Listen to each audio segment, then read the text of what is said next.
Welcome, everyone, to today's live stream, episode number 9 of our Dragon Age the Veilguard Rogue gameplay series. I'm Commander Jarval, and I want to thank you for coming along on our journey today. So, on an admin note, I do have a scratch in the back of my throat. It kind of feels like my voice is going out. I made it through the Baldur's Gate 3 stream this morning, gave my voice a little rest here. I hope everything's going to go okay, but I'll just keep an eye on it as we go along here. And so if you hear any changes in my voice or anything like that, it's probably just that. I'll still do my best to mute my mic and not cough in y'all's ears and that sort of stuff. But I'll just keep an eye on it as we go today. I don't think there are any admin notes for the game itself. So I think that brings us to our recap. So last week we recruited Eric into our party. And at the very end, we started off to recruit our last party member, Taash. And that's where we're going to jump in here. So let's go ahead and jump back into this. And we should be right at the start of the Rivain Coast. In the middle, or the very start of our recruitment quest here. So what's the plan exactly? We need to lure the Vinsomer out of her lair. I set bait. She comes out to eat. My partners loot the lair while she's out here. We'll find the bait on the beach. Okay, so we are faced with a Vinsomer, a dragon here. And again, always turn around and look behind you in EA games. And we need to lure her out so that the dragon lords can then search her lair. I'm just going to do a little bit of searching around here as we go. We're dealing with was a Vinsomer. Yeah, blue with a yellow belly. Breathes lightning. Okay, we'll be down there later. We're not fighting her. Lords just want the horde in her lair.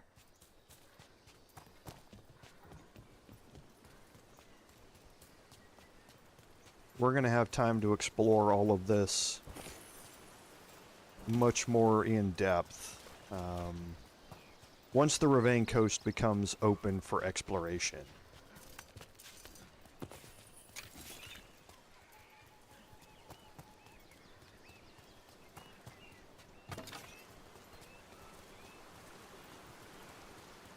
Always search behind waterfalls.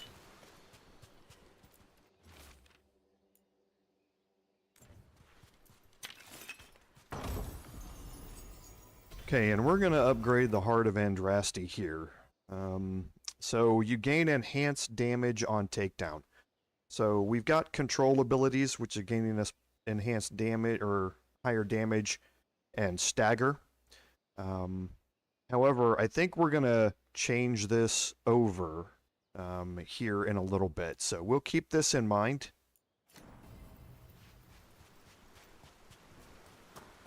Because we're going to quickly get to a point where we're getting through our skills or through our companions enhanced damage all of the time, basically. We're going to be able to just spam it.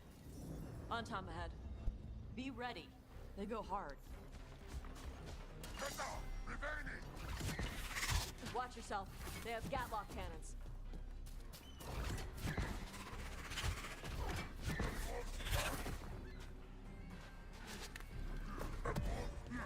To battle then!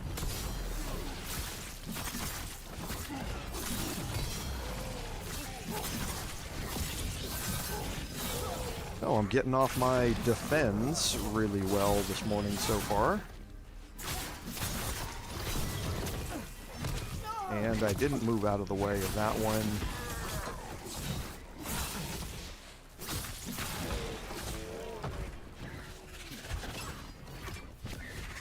An attack from afar!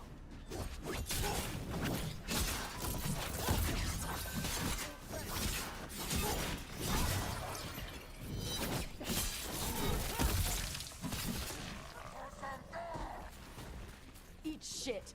This is not your land.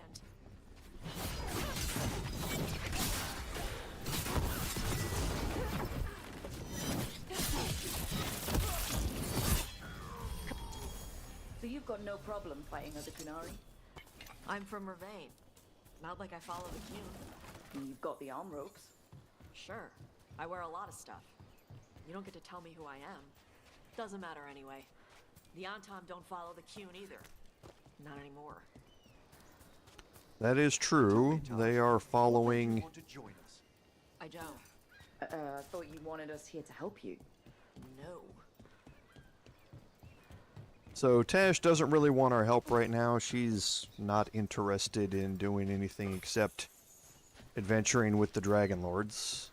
We'll see how that changes.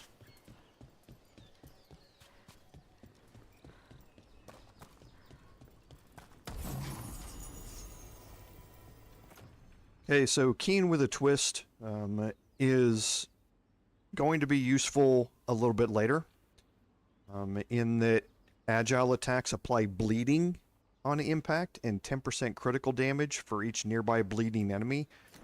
Pretty soon we're going to get to a point where all of our normal attacks apply bleeding, and that means that we can gain some serious additional damage with those attacks when we're surrounded by bleeding enemies.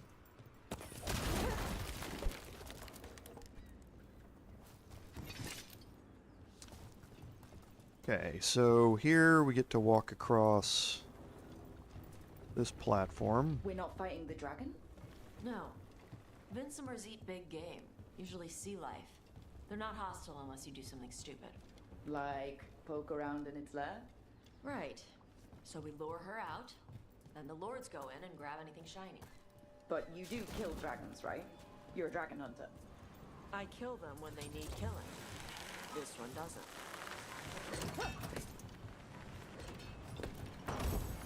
Okay, so the Twin Palladium, again, is going to be something that we focus on later on in this playthrough, to help us generate momentum so that we can constantly spam our 1,000 Cuts ability.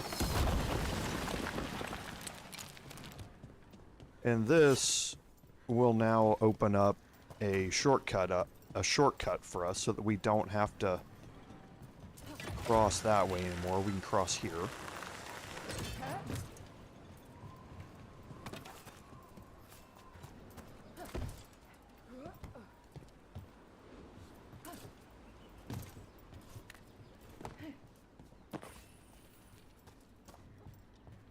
And then here is a jump up that you can use to get across this. So you don't have to do that much more dangerous jump that I just did a second ago. All right, beach is up ahead. Right. You said we'd find bait here? Bait'll find us. Come on. How exciting! A chance to observe the fauna of Rivain. Look there! Deep stalkers! Knew they'd find us. They're using these creatures as bait. Yup. I see the Lords of Fortune take her half measures.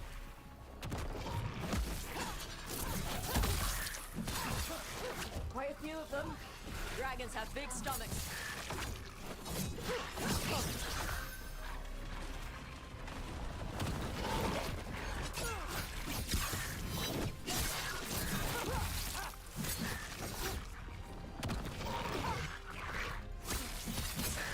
Spectacular rope! Now there's a larger specimen. That's their pack leader. Take her down. Set that one up!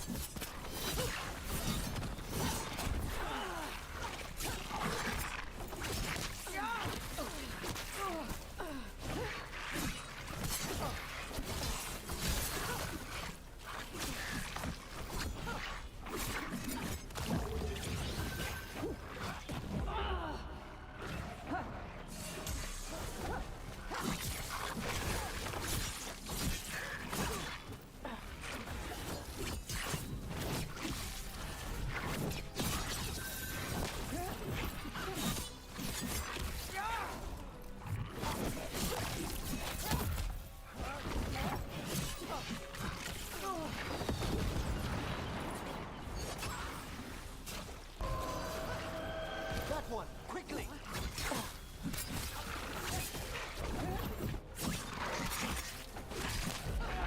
Ah.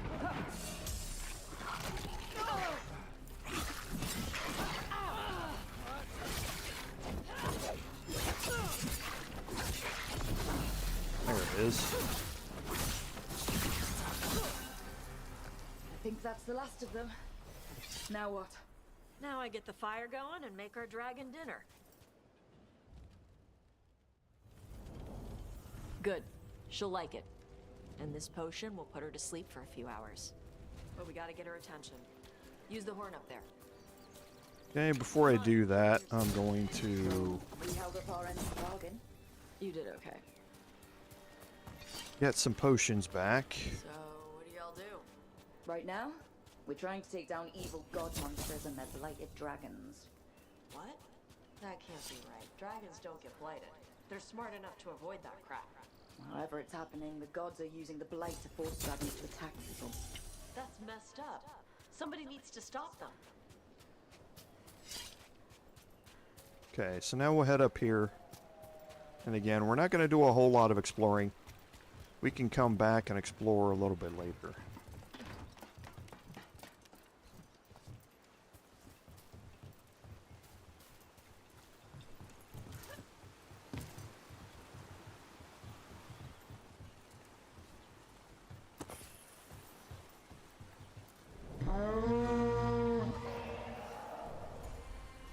There you go. A toss curry. Where are we headed? That old gray Warden fort. Anton might be there.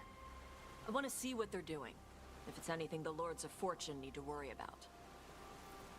The Vinsima responded quickly to the horn. This time, You fed her before? took a while to get her used to it. Sounds like you've got her trained. You train a dog. You reach an understanding with a dragon. Okay, so we'll just pick up a few things here.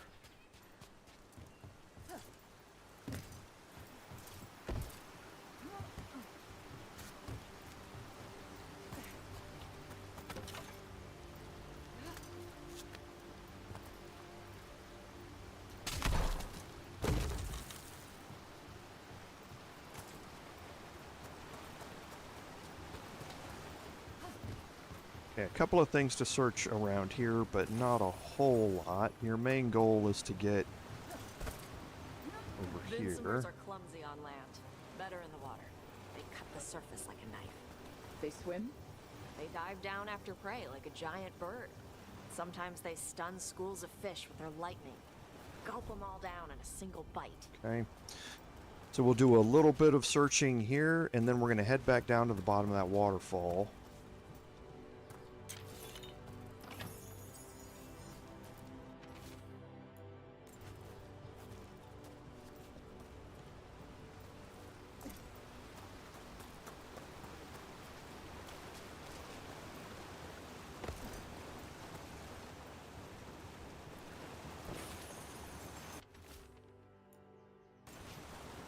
Okay, just some people talking about the fact that the Antom are after them here.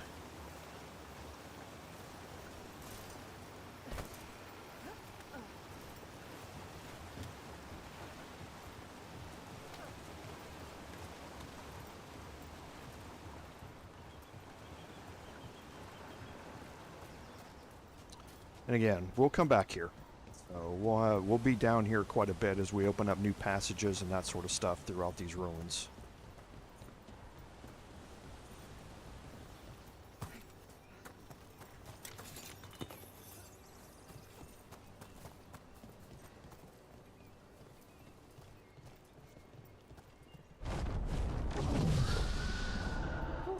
She came rather close. Letting us know she sees us. Might also be her way of saying thanks for the food. Okay, so rounding this corner, you see these three statues here. This is the code to unlock the gate right next to it. So the two on the left are facing each other, and the one on the right is facing away.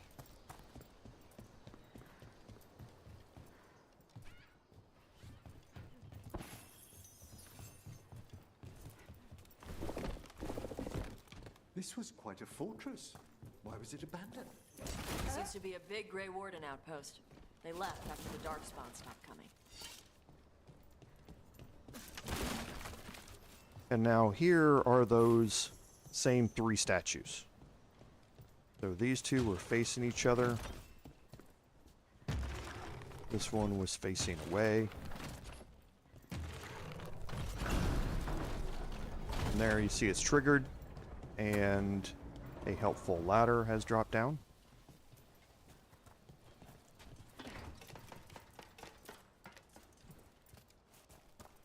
It gets us into this room. And the gate is now opened.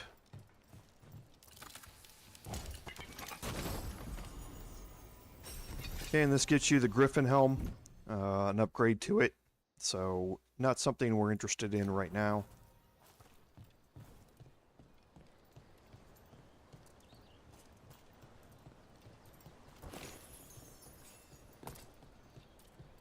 Obviously need to get over there to unlock this shortcut, and that's what we're going to be doing next.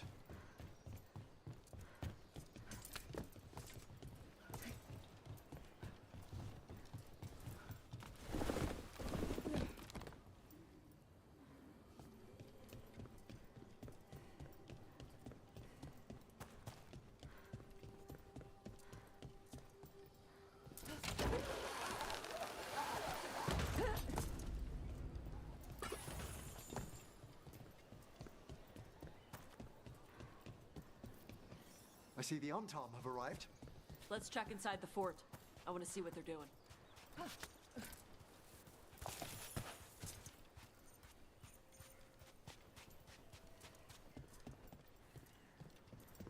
Okay, so just a little checking around because again, we're going to unlock the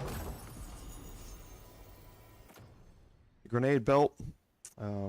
It's good on healing. It's a little less than what we have, but it applies high stagger in an area around potion use.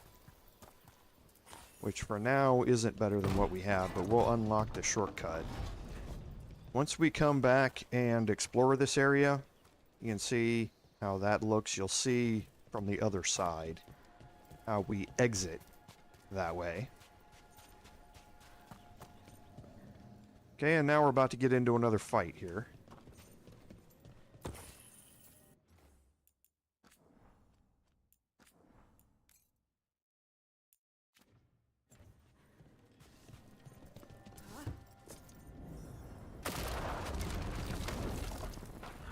Shit. More on Tom. You're not even supposed to be here.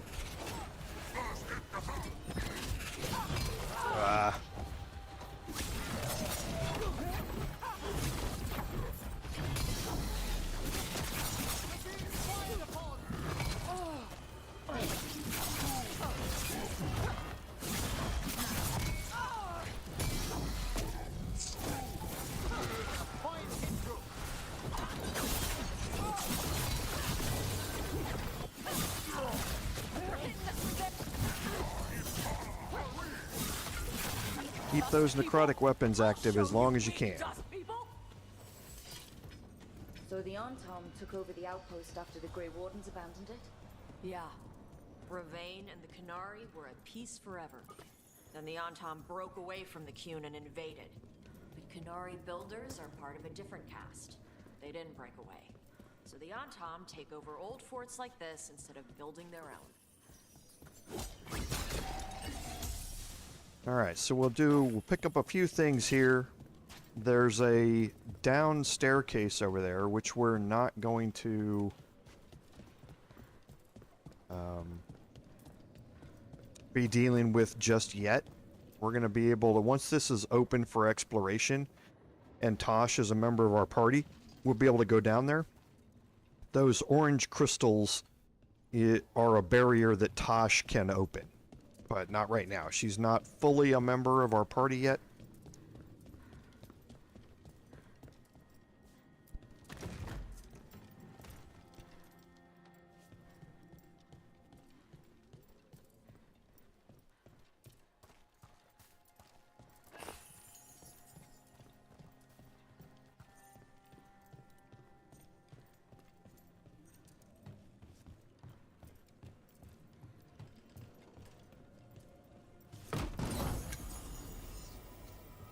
Okay, the Casings of Fortune here. A brand new set of heavy armor for us. Gain rally party on perfect defense. Rally party is pretty nice, but not something that we're going to focus on, especially from a heavy armor perspective.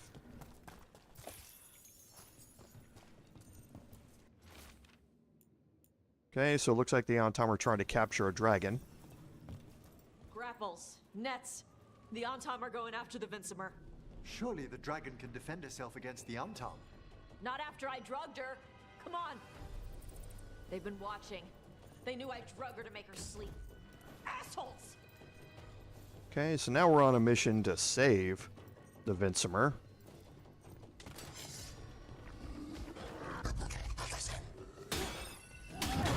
Oh, what was that?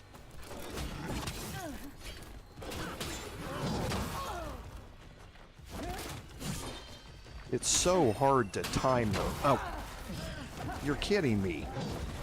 Is the buttons not working on my mouse? Come on, get your head in the fight. This is crazy.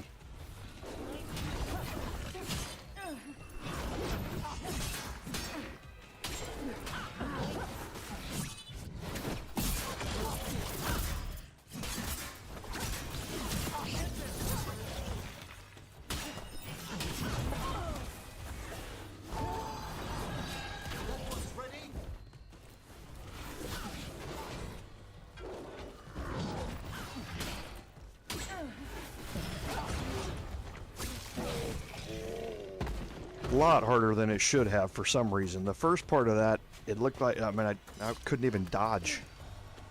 So, me just getting old.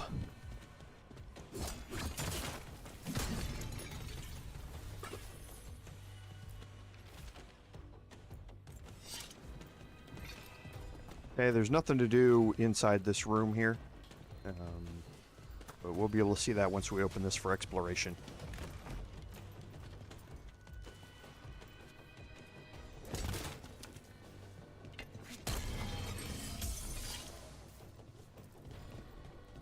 Okay, and again, another spot that we're going to have open for exploration later on, just not right yet.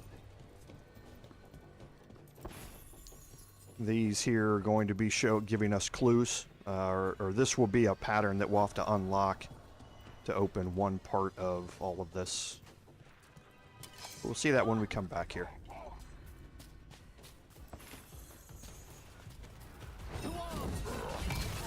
Yep. Yeah, I got too used to them doing light attacks to start with.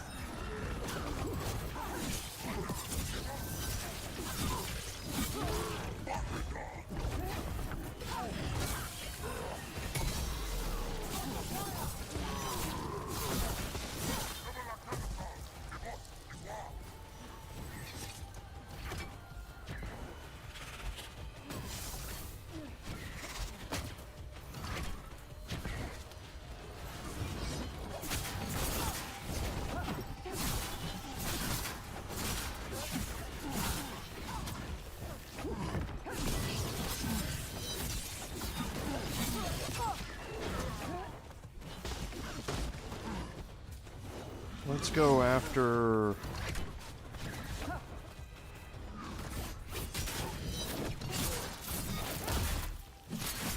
this one here first. We'll watch our back from this just when I say that.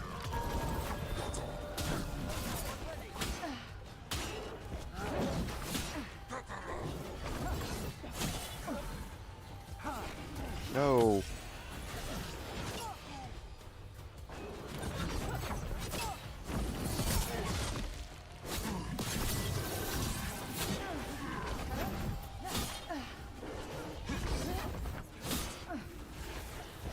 It's like my charged attacks. There it is. Now it's working again. It's like they weren't working for a second there.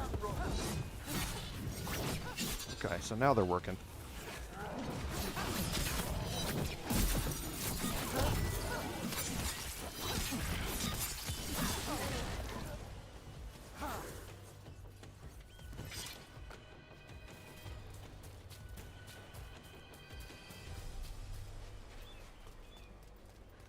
Okay, so we'll do a little looking around here, but again, not too much. There's a chest up.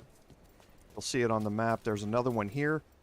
That is where Taash can interact with this once she becomes a full member of the party.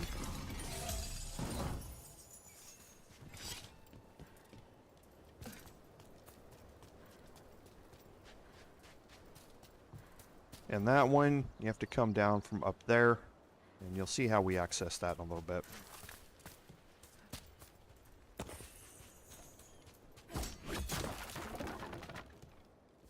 Okay, and this is going to take us down into the final area here.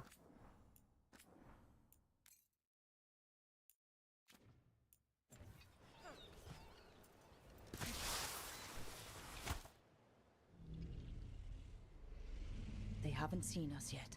We can run. Hey! Leroy Jenkins. I brought her down. She's mine by right.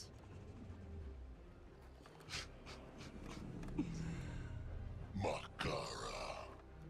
Mara Namra Benari Bala. Atash Martarost, Asitarala. Kuto. Yunasi Bishidan.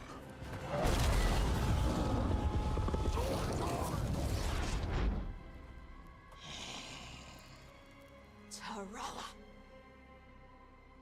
Come on.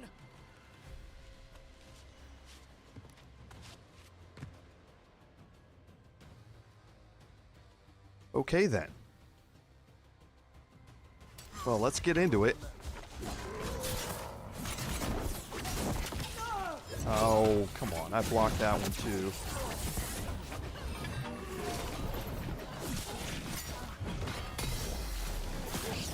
There we go.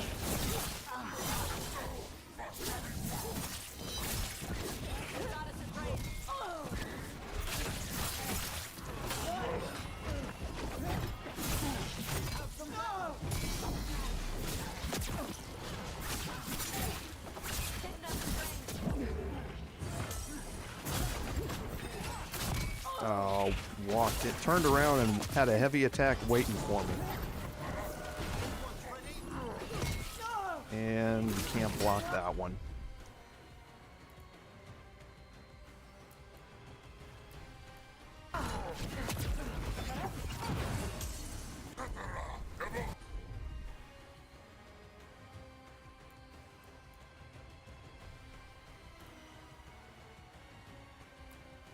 Nope.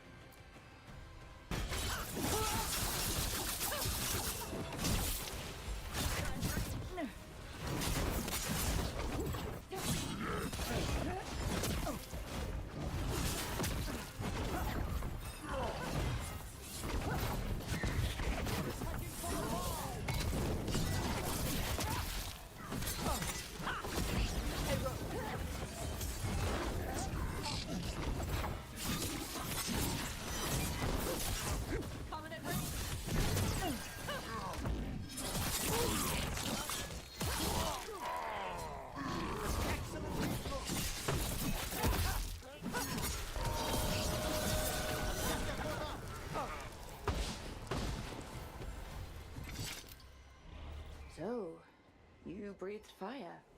Yeah? That display of fire we just witnessed.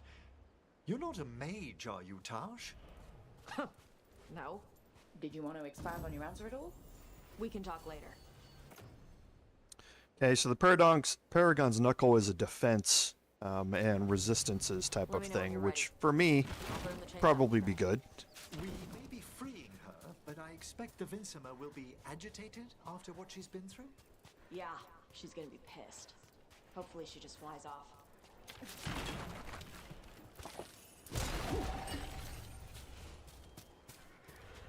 We'll go around and pick up a few things over here just before we head off. There's not a whole lot out here. That's where we came down. This is, if you remember it, right where we started.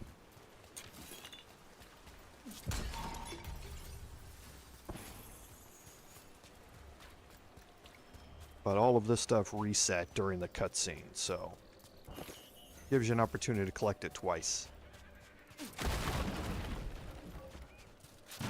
And you can see down on the bottom, right? When you destroy crates and barrels, you get heartwood. So if you want to stock up on heartwood, go destroy a bunch of crates. When you destroy the pots and the jars, you get flawless crystals, like you've seen in the gold and faction farm that I talked about a couple of weeks ago.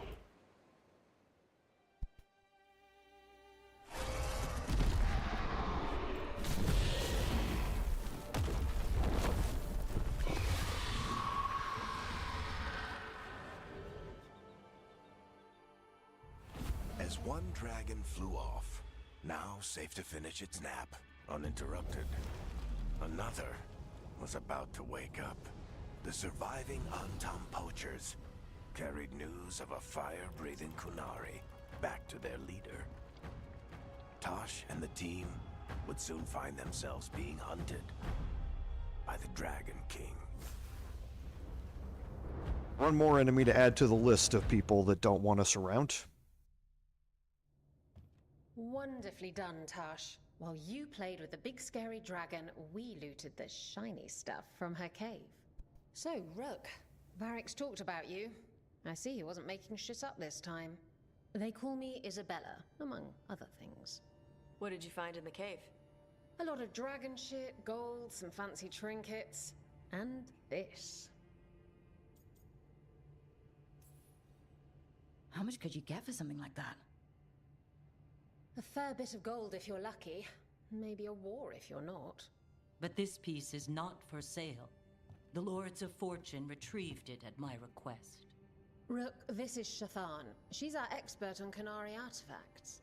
This piece predates the Steel Age by centuries. It comes from an earlier attempt at settlement. One that left no survivors.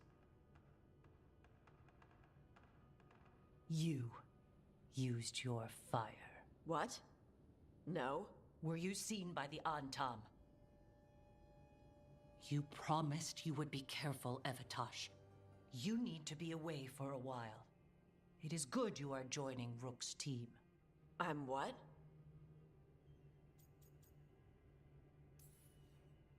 We're looking for a good dragon hunter. That would be you. Yeah? Our contact here said you'd agreed to join us. Didn't Shathan... I thought you and your mother had agreed on this. Nope. Whoops. Well, you'll work it out. You always do. For gold and glory, Taash. You're welcome back whenever. Rook, pleasure doing business with you. Mother, what did you do? I thought you would enjoy the chance to work with Rook's team. Do you not wish to stop these blighted dragons? Of course I do. I might have decided to join on my own. Maybe after you talked to me. I talked to you about not using your fire in front of the Antam.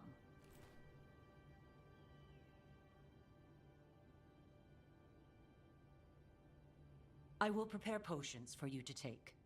Would you prefer ginger or lavender? The ginger. Hassam Vinek. Rook, you will keep her safe.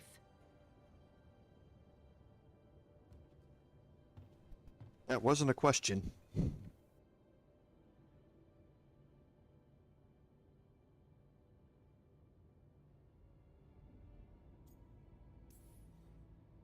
Well, it must be nice to have your mother so involved in your life. Anyway, welcome to the team. Might not be what you wanted, but we could really use the help. I'll get my stuff.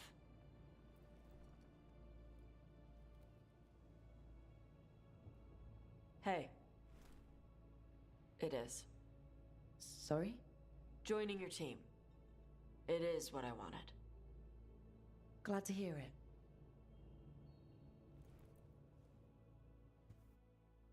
So some angsty teenager and parent vibes going on here.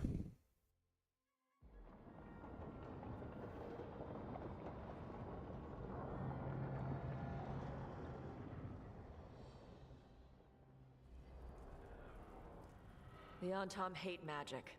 They always talk about how much better Qunari are than everyone else. Now they worship elven gods for power? Hypocrites. But it explains why they pushed so hard into Rivain. With this, Demeter's Crossing and the Blighted Dragons, and everything else we're all dealing with, feels like we're at war. A lot of little wars. Didn't take the gods long to attract support from all the worst people in Thedas. They're offering power to anyone who wants it. The Venatori and Antom won't question what it will cost. So how do we fight back then? We don't have an army, but we do have allies, like the Veil Jumpers. After Demeter's Crossing, it's personal for them. The Shadow Dragons, particularly after we helped save their city. A debt the Viper will repay soon. Also, Lady Morrigan requested a meeting at the Cobbled Swan in Minrathous. Could she have found some trace of the gods? Probably. Morrigan doesn't visit crowded taverns for fun. I also heard from Grey Wardens out in the Hossberg Wetlands, Antoine and Evka. Something strange is happening with the Blight there. I bet it involves the gods. Any details on the Blight in the Wetlands? Antoine said he didn't write it down. Why not? Either he didn't trust someone else wouldn't read the note, or he didn't want us to panic. The first Warden didn't seem impressed the last time we met. I heard he told you to piss up a rope. Will he be in the Wetlands? I don't keep track, but he can't stop you from asking a few questions, if we're fast enough. Gillinane has laid low since we hurt her dragon, but the Blight spreads rot wherever the gods go. And no one's better at tracking Blight than Wardens. Morrigan and those Wardens feel like our best leads on finding the gods. Are they really gods? Or just ancient mages? It's not clear. They're gods. In their power and wrath, at least. Lucanus, you're back. I am. Good to have you back. This is Professor Emmerich Volkarin, our Fade expert, and Taash, our dragon hunter. They joined while you were away. Hey. Charmed. Right. Not everyone has met. So, a dragon hunter. Treviso could have used you. What's happening there? It's just... people blame you for what happened to Treviso, Rook. But they did not have to make that choice, knowing what the gods are capable of. There was no right call. Still, it changes things. How could it not? But you're back with us. Yes, here to stay.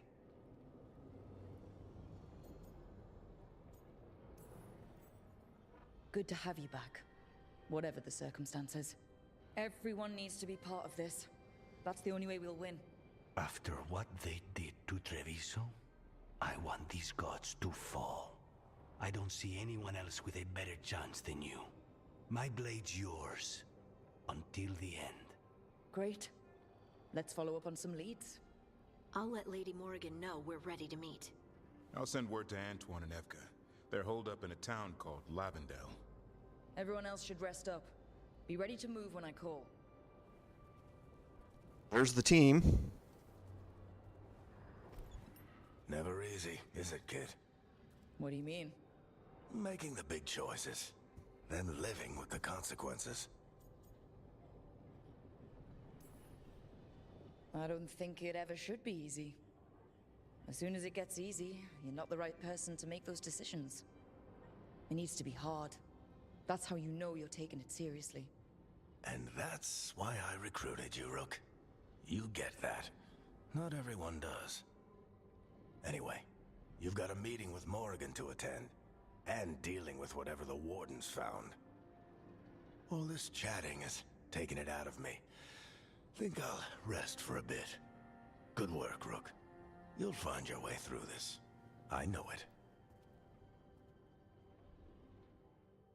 Okay, so that's going to open up 2 new things in the main quest line. We're not going to be doing those for a while, though. And it opens up the Lords of Fortune. as well. And this is what I meant about Lucanus when I chose him. Lucanus is now hardened, so he has some increased damage to some of his abilities, but he can no longer use supportive abilities. And we've opened up the Rivain Coast for full exploration, which is where we're going to go. And if we look at our quest journal, you can see Shades of the Blight and Something Wrong are the next two main quest lines. Okay, but if we go to our world map, you can see that the Hossberg Wetlands is open with new quests there. The Rivain Coast is opened with new quests there. And we have full access to everything else. There's also another quest here, which we're going to pick up here in a second. So let's first of all look at our skills, because we did pick up a new skill point. We're at level 27, so let's start moving off this way. We're going to get necrotic damage first, because we're going to end up with Shall We Dance, but Poisoned Blades. Strike abilities apply necrosis for each unique primer on the target. So what that means is that any of the abilities that combo with something, so for instance Overwhelm, if we, or not Overwhelm, that's not a strike, but 1,000 cuts, if we apply that and there's a primer already on the target, when we use it, it's going to apply necrosis while it goes off. But it also accounts for detonations as well. So necrosis is a damage over time ability, and the more DOT you get on a target, the better off you're going to be. So Taash, nothing really here. I don't know. Oh, she's got skills.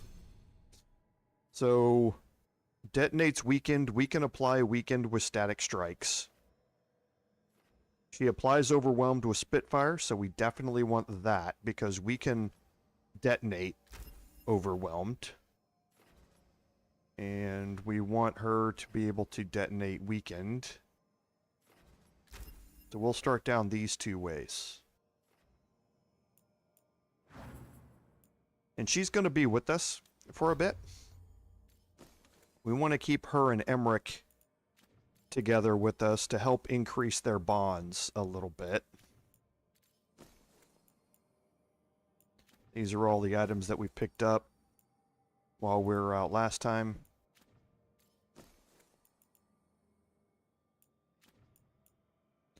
And we did pick up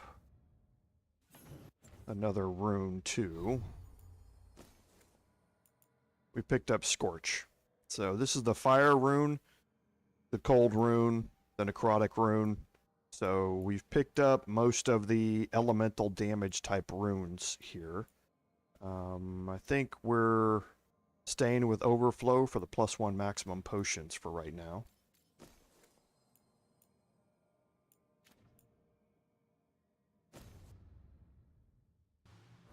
Okay, so let's look at our map here real quick and we'll see. We need to go talk to Taash. We also need to go talk to Davrin. So let's go talk to Taash since we're here. And we're also going to change her outfit while we're here.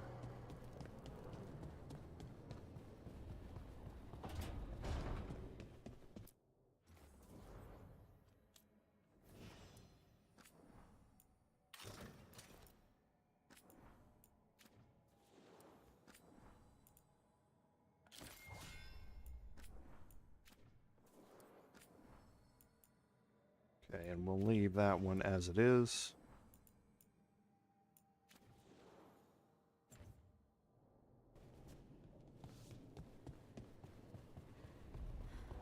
We'll go to the other side and we'll have a conversation with her real quick.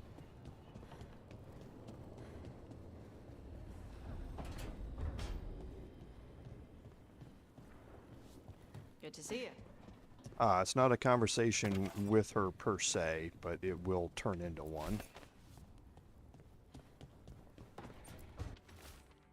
Okay. So, you learn here that there's an area in Rivain that the crows were trying to pick up supplies from. And that's going to give us the 4 gold and glory quest. Let's go outside and we'll talk to Davrin.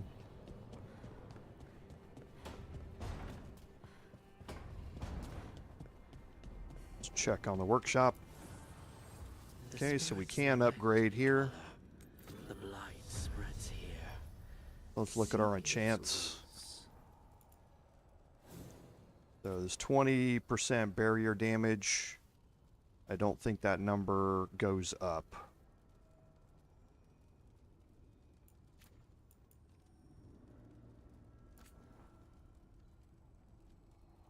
Yep. Okay, so I think we're okay for now, but since Taash is going to be coming with us, let's get some enchantments on hers. So who's got this? Davrin does.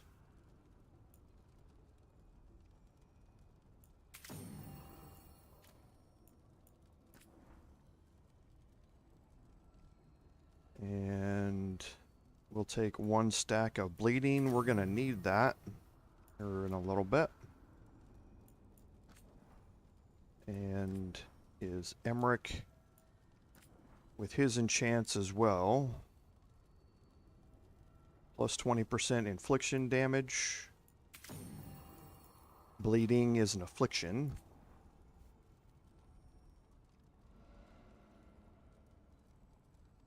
And who's got this? He's...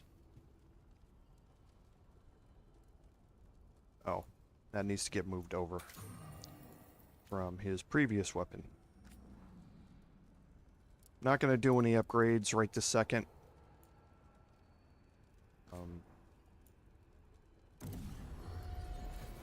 Yeah, we'll... Whoops.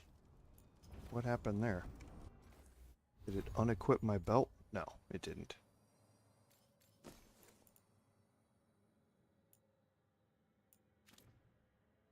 Okay. So I think we're ready to go talk to Davrin.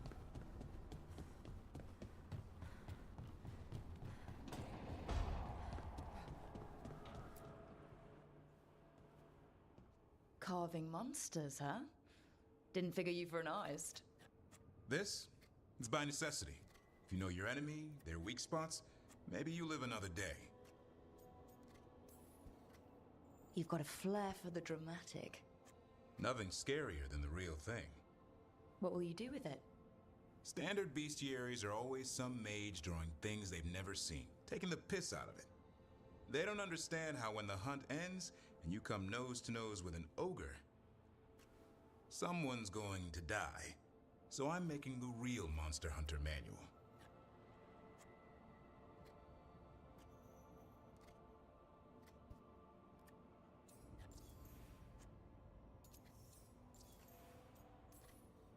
Who you doing it for? Balmor, that imbecile in Teventer, lecturing on things he doesn't know about. And Ludric over in Rivain thinks taking a rock wraith down with a lucky shot makes him a champion. Yeah, Ludrig and his ego. You ever met Ludric? Well... Because he's been dead 300 years, living off the legend of one fluke arrow. Oh. I just wanted to make you feel better. My reward is showing these idiots how it's done. Sounds like a fun read. I'm in. You have to buy it first. Where's the Gloom Howler? Can't carve it till I know what it is. You want a piece of the Howler, boy? Is he ready? Was I ready the first time I fought a Hurlock? Well, you're still alive. I got my ass handed to me. Broke 4 ribs and cracked my jaw. Then I got back up and drove a blade through its skull. In this line of work, Asan and I are only as strong as the quarry we hunt. Maybe, but go easy on him. He's still getting the hang of things. He runs into an ogre, it won't care. It'll eat him for lunch. I didn't mean your lunch. Too late. You said the magic word. See you around. Now, that is very true. My cats understand quite a few words, and That is one of them.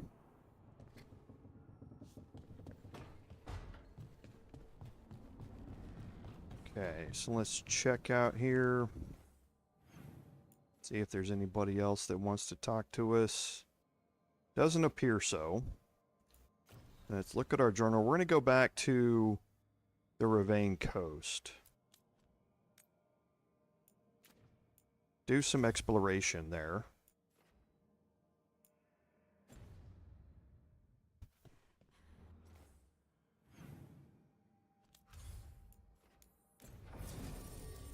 And we're definitely going to take Emmerich and Taash with us. So, applies weakened, detonates weakened, detonates sundered. I can apply sundered. And we're going to change Taash up to apply overwhelmed as well. We're going to change her skills out.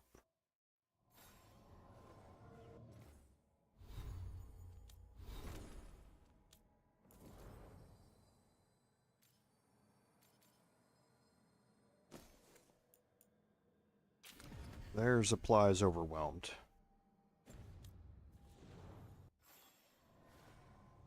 Okay, so we now need to recover the supplies. Okay, so we should recognize all of this.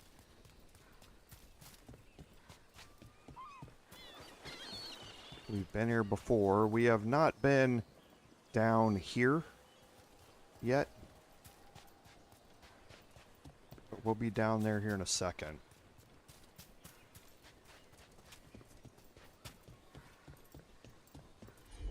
First, we want to go up.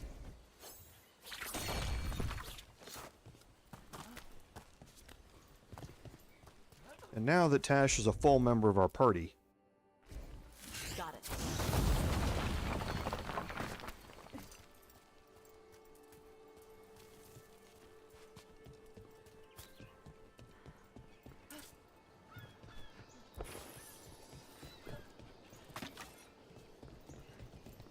And remember, we have we have some braziers that she can light as well in Treviso. No, in Minrathous. So we need to keep those in mind too at some point to head back there and do those. That's again what that... If you've been keeping track in notes of some of those things. Looks like the Dreadwolf finds his way just about everywhere. Rivain is on pretty good terms with the Dalish clans. We get elven stuff here and there. If you've been keeping notes, you'll have a list of things to go back and do. Okay, so this one is down there. So now we're going to head down.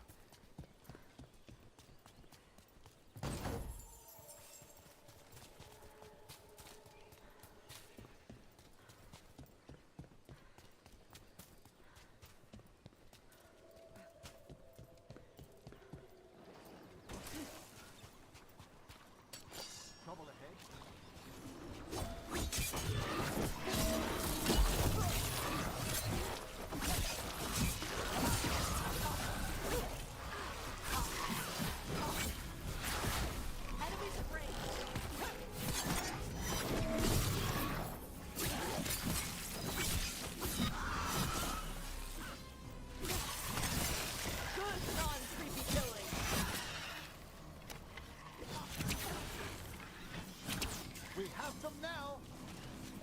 And there's the wolf statuette. Okay, so we definitely want to get here to upgrade our strike abilities, which 1,000 cuts is a strike ability. It's strike and control.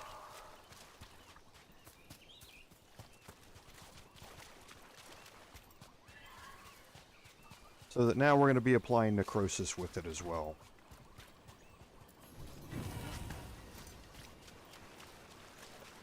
The Rivaini Armada and the Antom Navy have destroyed a lot of each other's ships. Good for salvagers, bad for sailors. I'm excited to travel together, Taash. I've heard such stories about the Lords of Fortune. Don't touch me if I die. I beg your pardon? Don't do weird magic to my corpse. I assure you, a watcher always... Wait, what do you mean by weird? No death magic. Rook gets my body if I die. I what now? If that's what you wish. Okay, so as usual, we're going to make our way around to the ranged enemies here.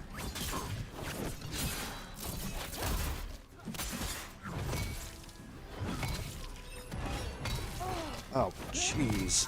Am I stuck? What was that?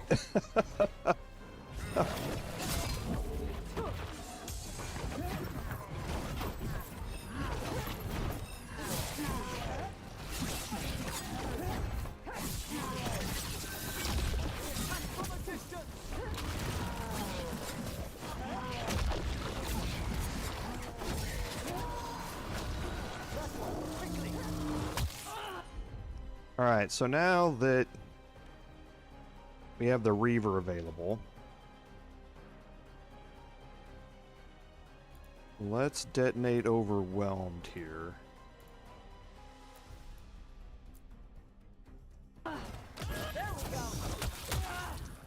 Why did that not go off?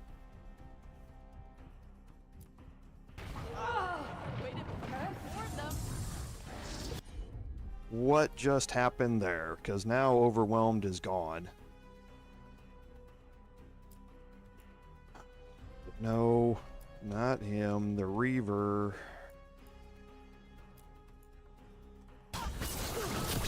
So now it applied.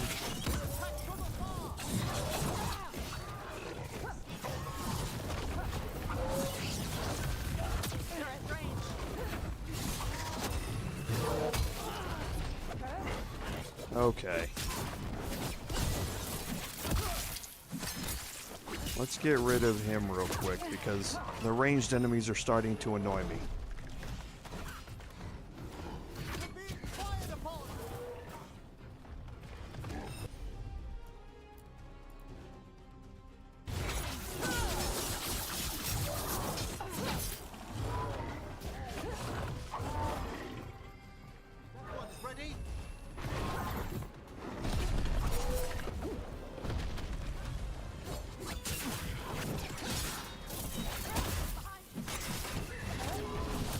Oh, hey now.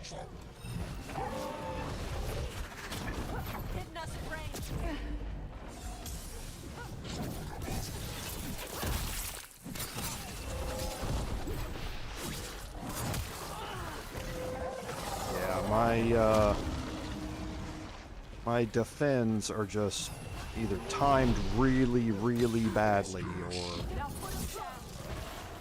I'm just not hitting the mouse button correct. Come on.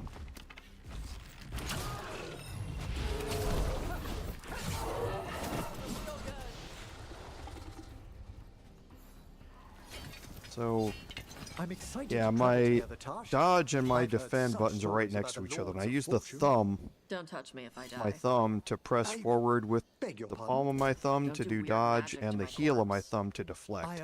And I think maybe I'm just hitting them both at the same time, and it's not. No death magic. It's triggering one or the other randomly. I may have to change up my buttons here. Because I know I'm pressing to do what I want, it's just not getting there for... I think that's probably the reason. These are the crows that were supposed to be picking up supplies. Looks like they were ambushed. And that's the thing about deflect. It's high reward with necrotic weapons and stunning the enemy, but if you don't time it right, you're going to take a hit, so... high risk, high reward. Oop, forgot about... oh, that's what's upstairs. Which I don't think we can get to here. I think it's over here. Yeah. Because there's the way down. Over there.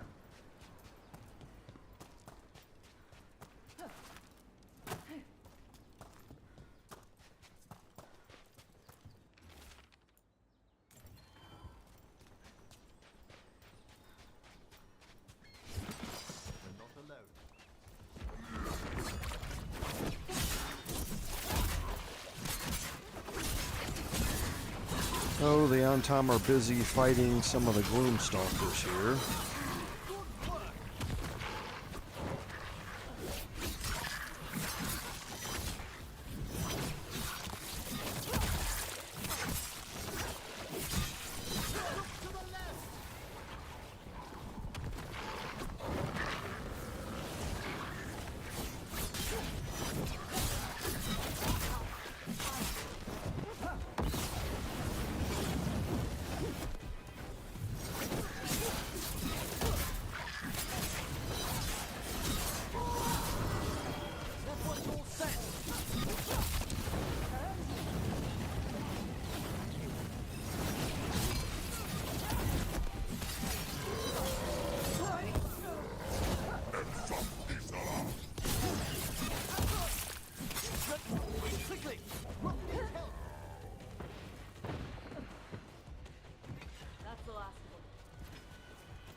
Alright, so let's heal up a little bit.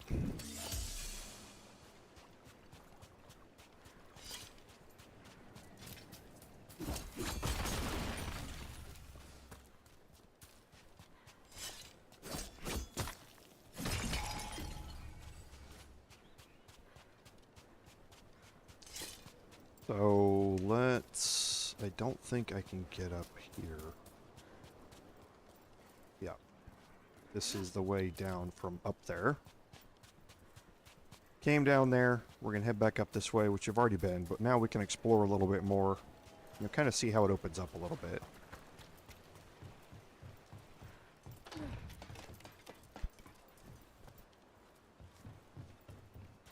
Especially with Taash now with this to be able to burn things down.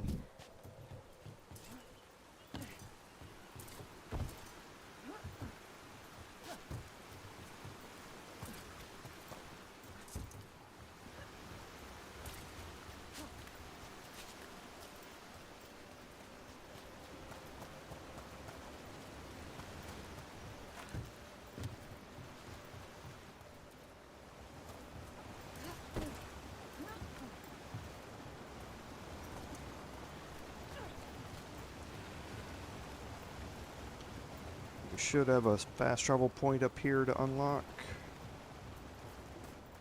If I'm not mistaken, we do. Okay, I'm not gonna go over there just this second.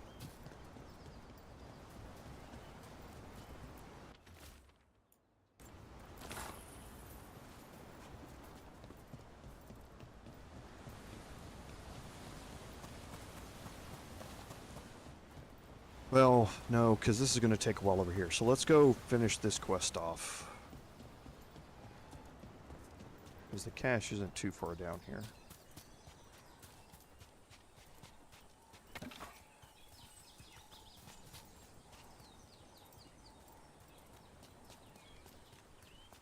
And we are going to have some other opportunities for exploration here.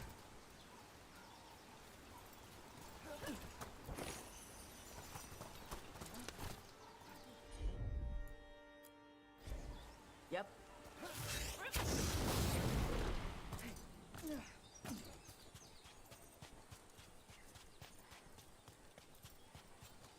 Make sure to bring down the shortcut.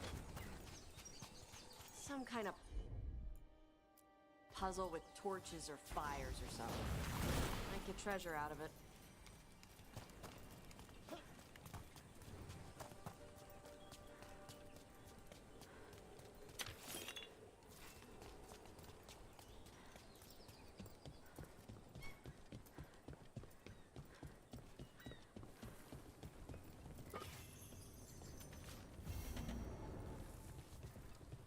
Okay, another side quest has opened up. We won't be doing that one for a bit.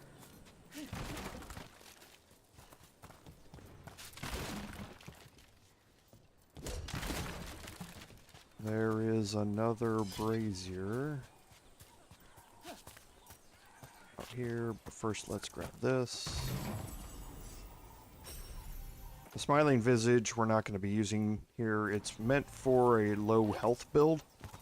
There are a couple of those type of builds that you can go look out online. And another Venerel altar.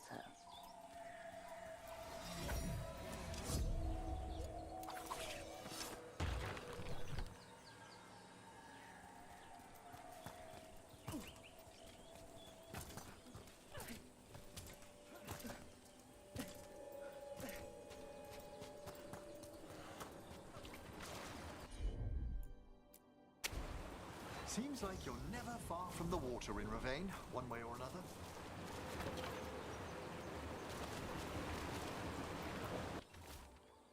Okay, so here someone named the Looks like Butcher Anton took them. got the supplies that were meant for the crows. We need to get those supplies back and pay back the Anton. Come on. Time for the crows to send their guards. Here's our statue.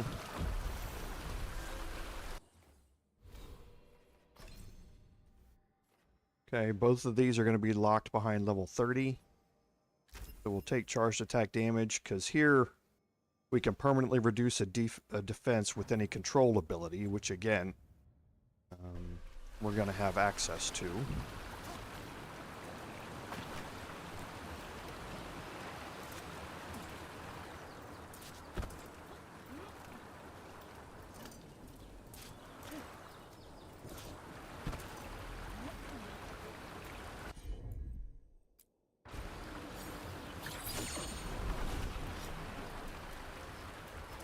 What? How?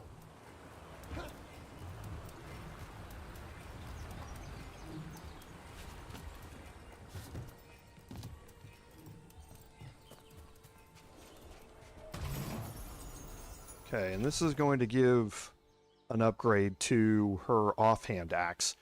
So her weapon attacks always crit versus knockdown enemies, and we can inflict knockdown with one of Emmerich's abilities.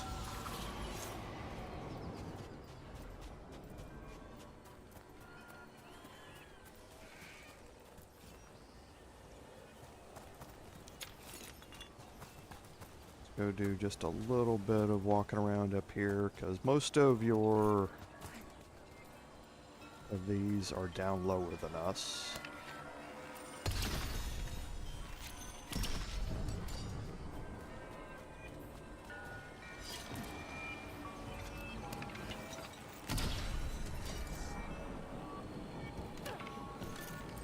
Most of them, not all of them.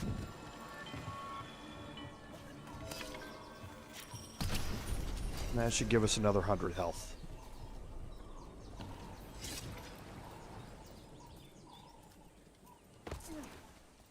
Okay, now I need to get a good handle on where all of the braziers are.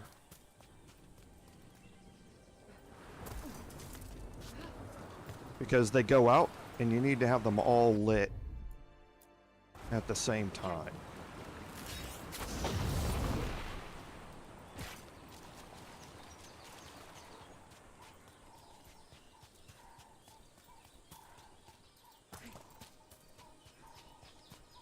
There's one here. Hit it, Taash.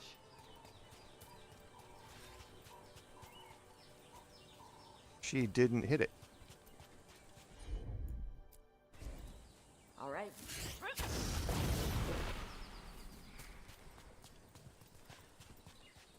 And then the other one's over here, I think. Yep.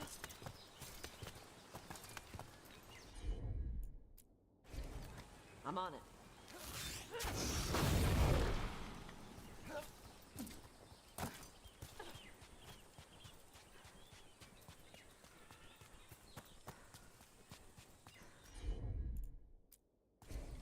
Let's see if it burns.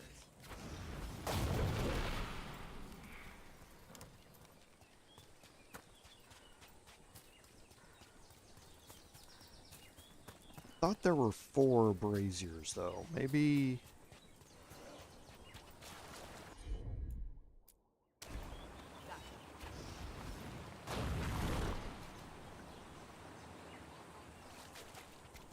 Am I missing a brazier? That's why. Well, this one's not lit now either. I just went around and lit these. Maybe you have to light them in a particular order.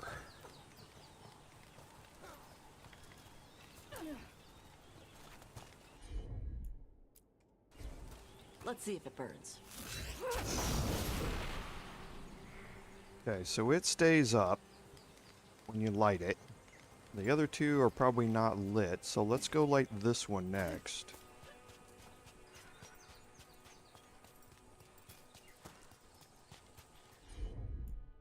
Let's go back and see if the first one stays lit. 'Cause that one's lit.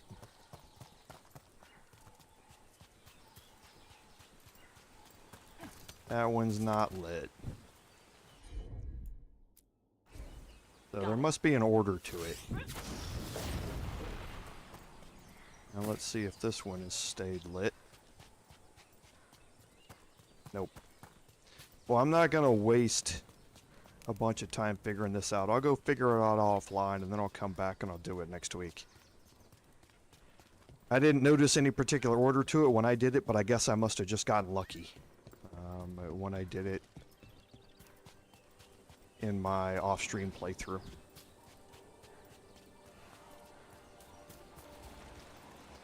Okay, so I think that one's now lit. Like I say, I'm not going to spend any more time on it. It's a waste for y'all to sit here and watch me walk around in circles. Doesn't make any sense. So I'll go figure it out exactly what it is, and then we'll do it next week.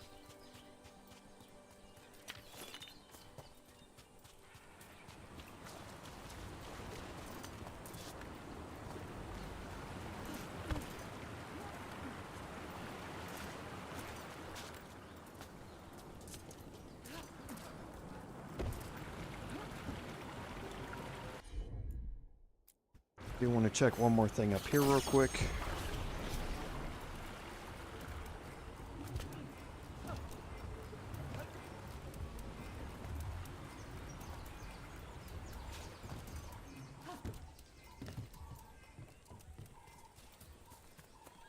We didn't leave anything over here around this corner. We didn't. Okay.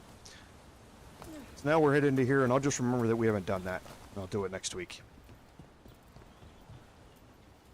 Okay, so now we're going to have more things that are opened up for us in these areas. Okay, now that we have access to Taash in our party,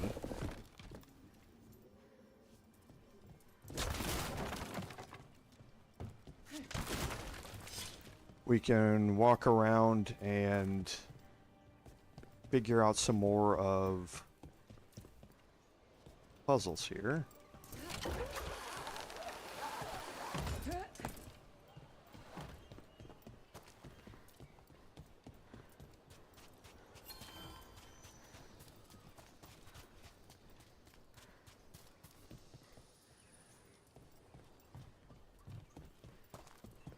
Okay, and here's what I was talking about previously. Yep.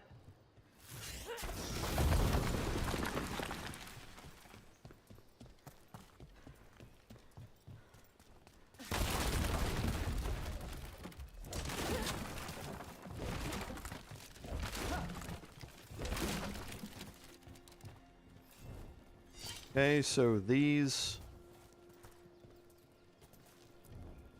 the goal is to get all three lit. And it's really just activating, starting from the left, and then going for the one that goes out.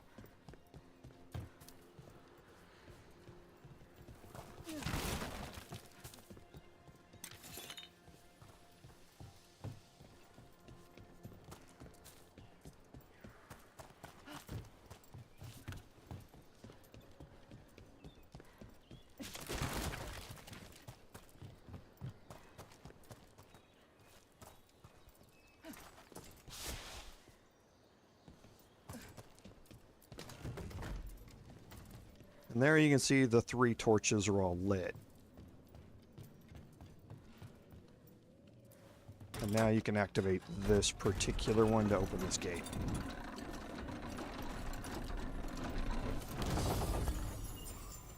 Okay, so now Keen with a Twist has gone up to 6, so that's starting to unlock our agile attack damage. Once we get down to apply bleeding on impact, that's when we'll probably change over to it. And in here is the Warden Vault. Now we're not going to track this yet, but we can kind of start it. There are 3 of those main switches that we have to activate.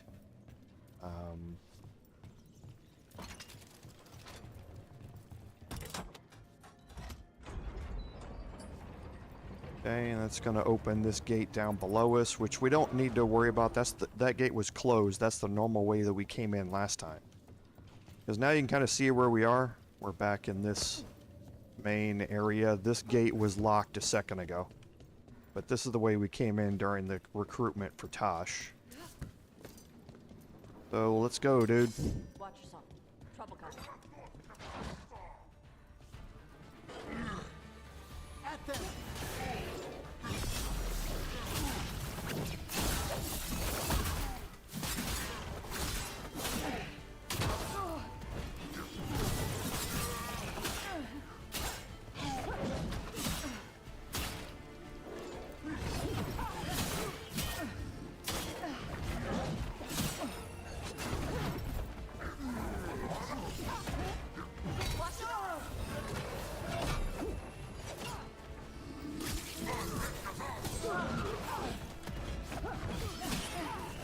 Get out of there.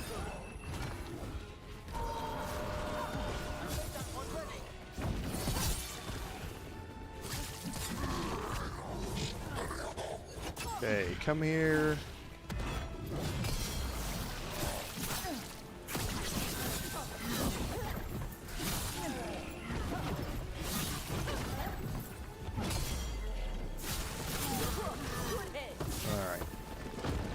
So we got better at our defense there, so... We've done it. Oh, and now we can go downstairs and show you what those green lit torches are about.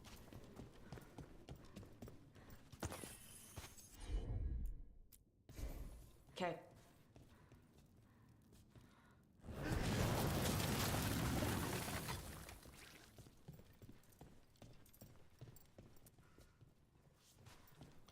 You can see there are 3 of them. Okay, we got the first one Door's sealed. already Those unlocked. figures next to it look different. Might be a clue for how to open it. And you can tell that the seals are the key. Find the matching one and the door should open. They're hidden around the castle. And we definitely want to focus on this once we finish for Golden Glory. But we can get a couple of things out of the way while we're doing for Golden Glory. Because we are going to have to come back here. You'll see this here in a second too.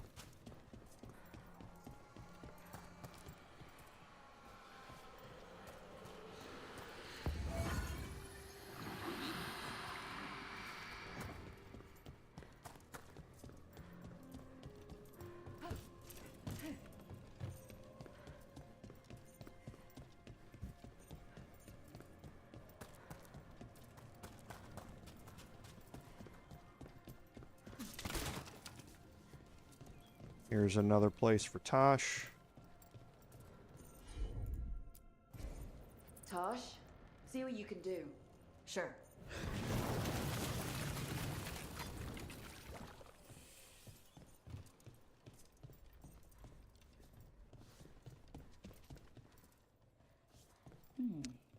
I'll need a wisp.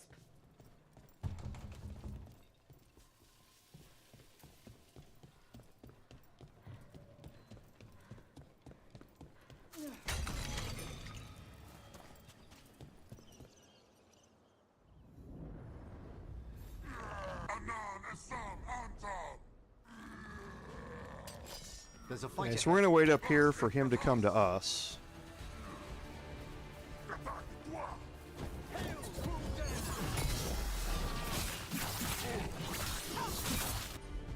Okay, and now we don't want him. We want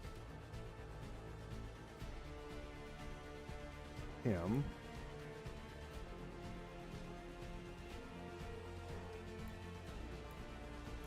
Let's get an overwhelm here.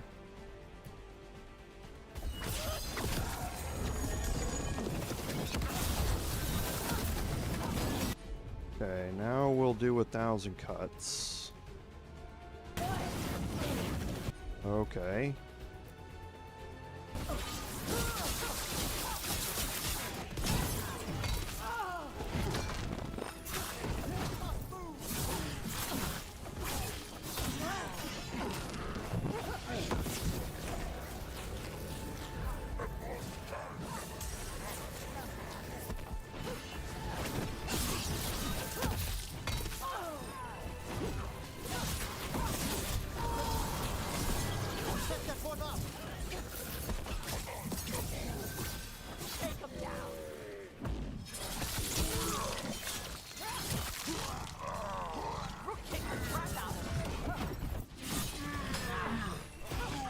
Ah.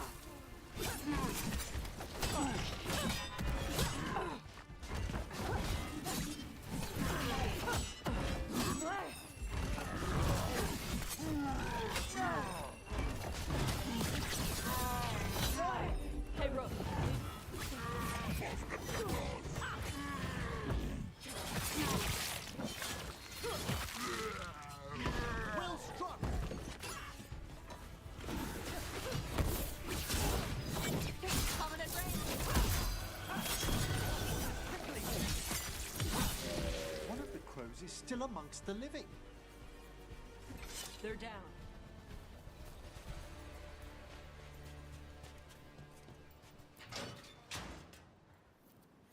The Antom kept me alive so they could use me to trick Rivain into sending more supplies.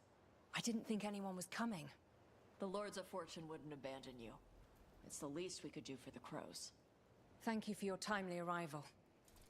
I'll get the supplies to Treviso and pay back the Antom there.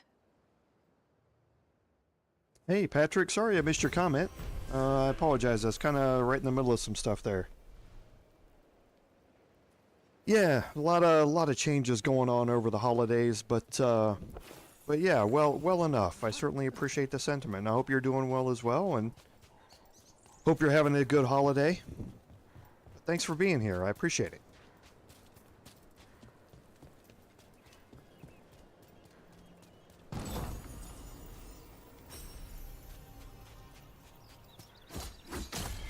I don't get to take as many breaks to talk to people in chat as I do during my Baldur's Gate 3 streams. These tend to be a little more fast-paced, so apologize for that.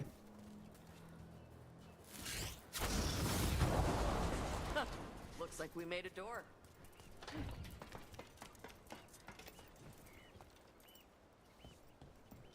Okay, here's the wisp that we needed.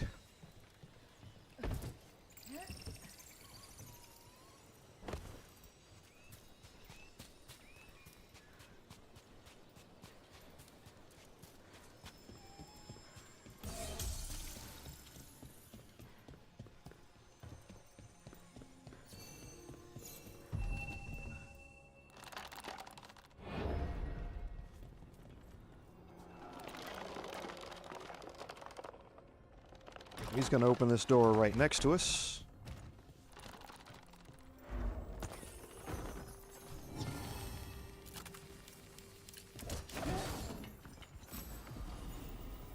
And that's going to open up the Dragon's Warbow. Now, this does fire damage, and it's pretty nice in doing that. Not better than what we have from the Glory Hunter's bow with the 20% charged attack damage. But once we get fire resistance, it will be probably something that we change over to. Now you can see this is the second of the three.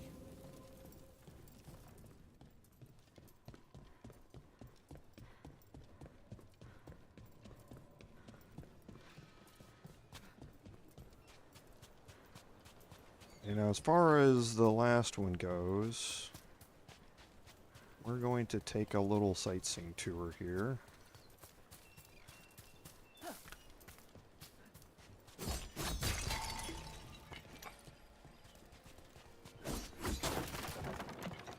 Because things are a little different, and I don't want to go there yet. I don't think.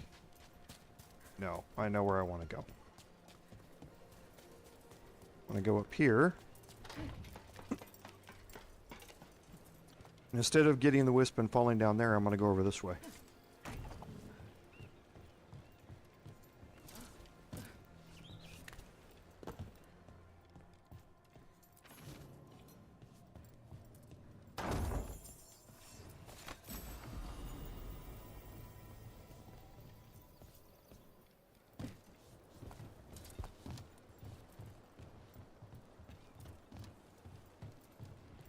And we'll make our way around the upper area over here.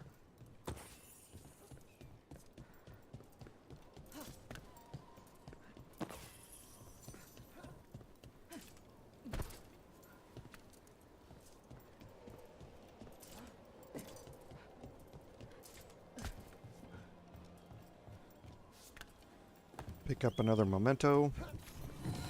What a lovely view. And that got us Warden's key. So anytime you get resistant at any point, it's going to increase in duration. We're kind of balancing as best we can our defense versus my horrible combat skills. So for now, we're going to leave it how we have it.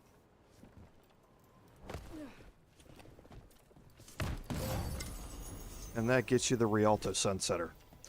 So this is, again, one of those agile attack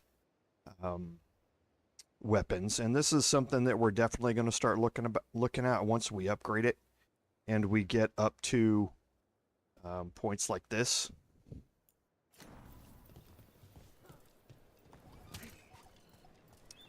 So looking at our journal...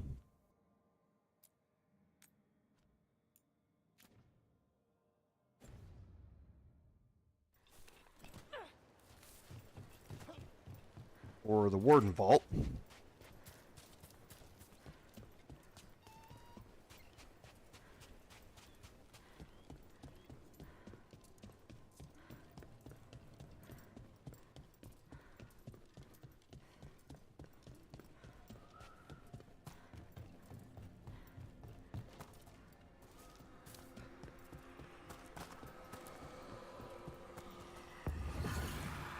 Okay, and this you're going to have to follow it.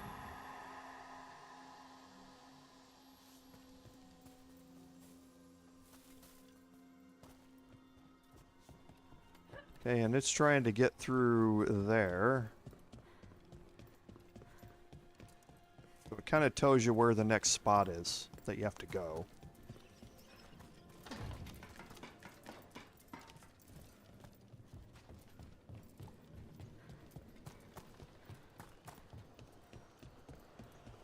You can see it down there.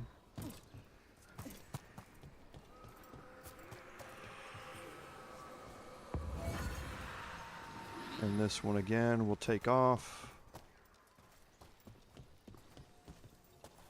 and lead you to the next one.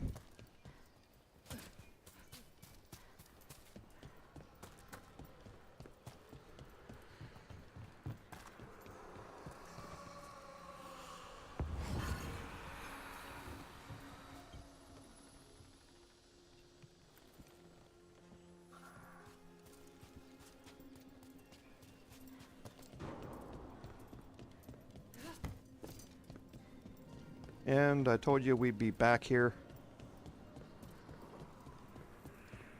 And we are.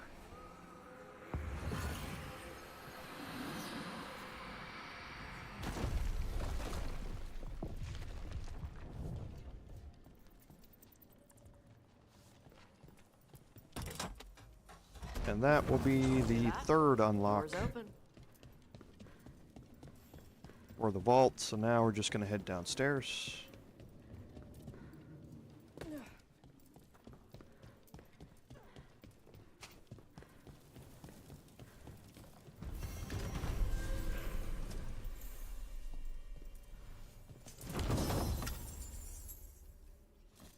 Okay, so our first one here, as soon as Tash's bond level up goes away, is the Trust Finery for Taash.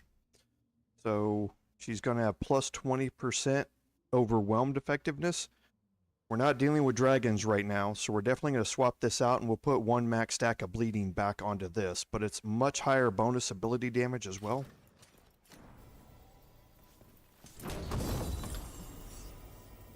The Azure Bow is the +4 maximum arrows, is what's nice about it, because we have additional damage based on our number of max arrows. This would get us up to something like 18, I think, or something like that. No, it'd get us up to 20. And the last thing here is the unique chest. This has the Serpent's Kiss. So when necrotic weapons is active, charged attacks deal necrotic damage in an area around the target, but remove necrotic weapons. The necrotic damage is not all that high, and the fact that it removes necrotic weapons is something that I don't like. I tend to focus one target at a time more than AoE, and this is something that I kind of don't want to get rid of right now. If it applied necrosis in an area around it, but removed necrotic weapons, that I would be okay with. But I don't want it to just apply necrotic damage as a flat number. I'd prefer a damage over time that I can stack with other things.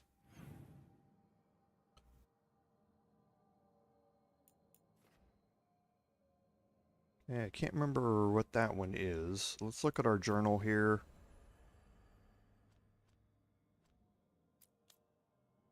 Yeah, I can't access this anyway. The caves aren't accessible.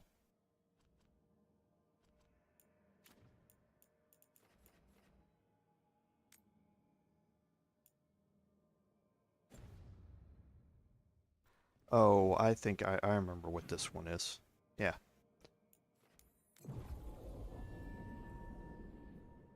This is the one that I can't get to.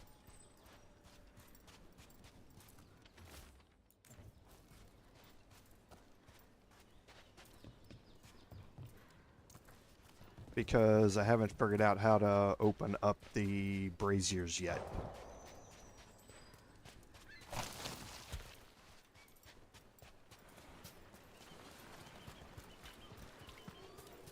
Yeah.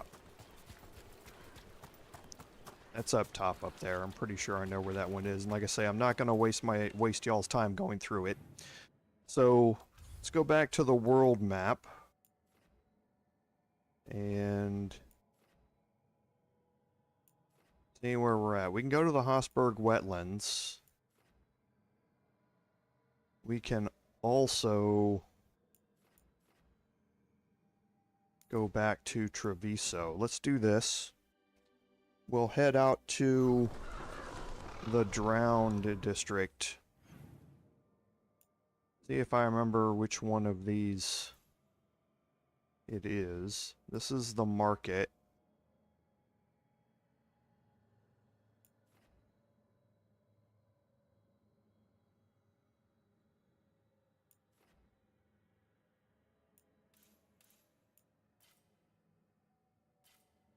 I think it's this.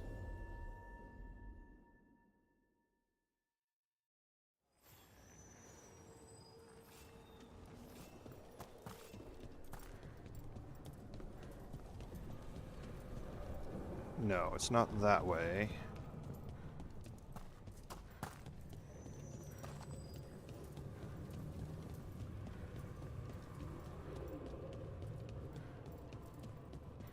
And it's not here either. Oh, because I'm not looking for Treviso. That's why. I'm looking for Minrathous. But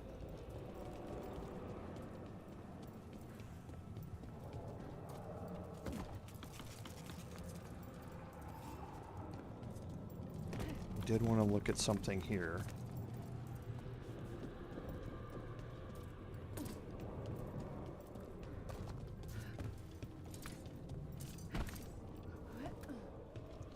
Because what I need to do is go this way. Climb through here. And interact with this. Because I definitely want that chest.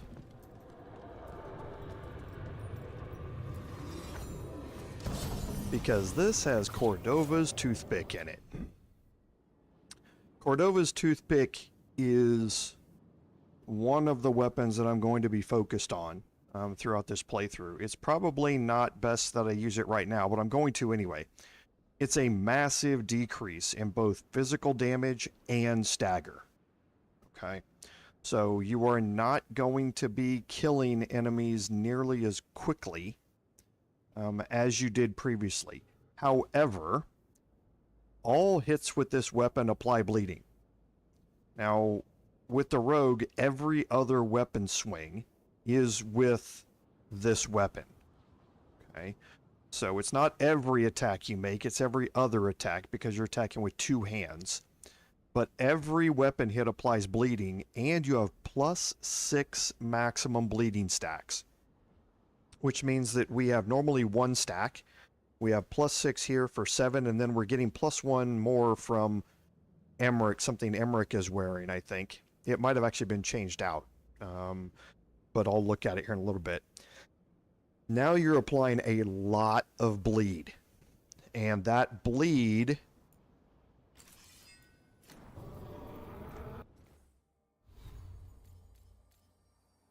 is going to be enhanced by the bleeding shard.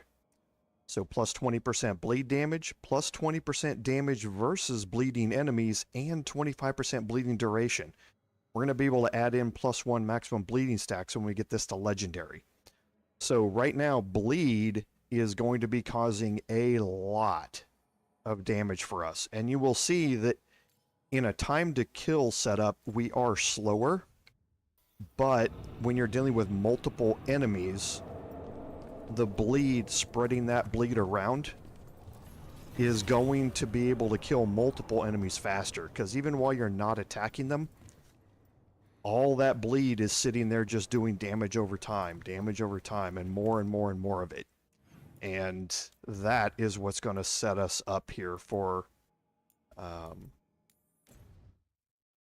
continuing through that section of the playthrough. You know, I don't...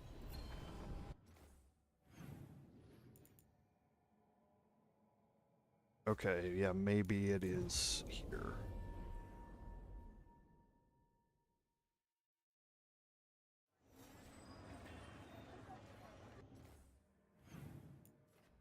So when you take a right... I don't think this is it.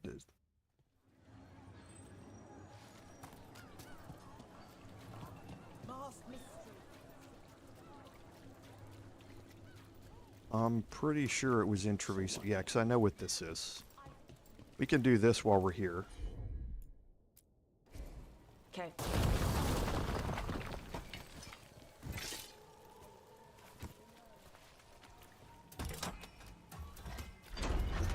Wait, Death Mage. You eat? Why wouldn't I? Oh. Death Mage stuff? I had jam and toast only an hour ago. I thought that would... Oh.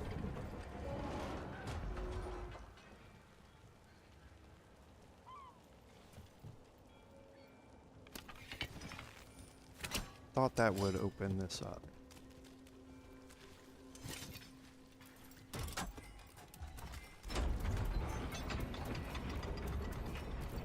Come on.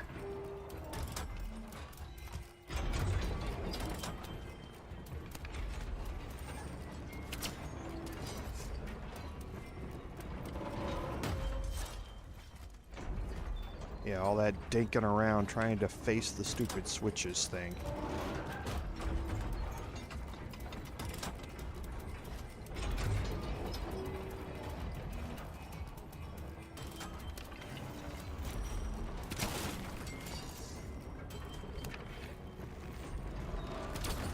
Well, this has to serve a purpose. And I think the only purpose it can serve is me shooting through it right now.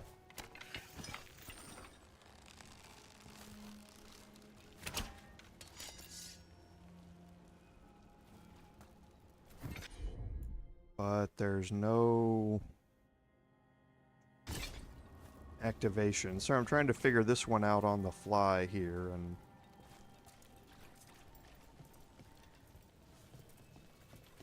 because yeah, we have access to both of these blue glowing objects now.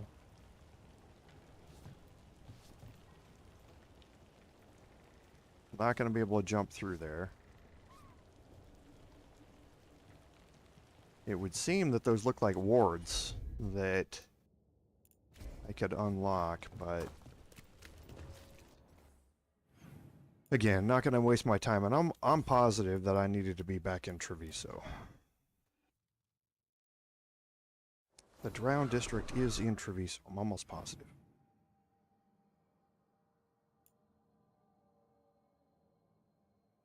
I know what that is. We're not doing that yet.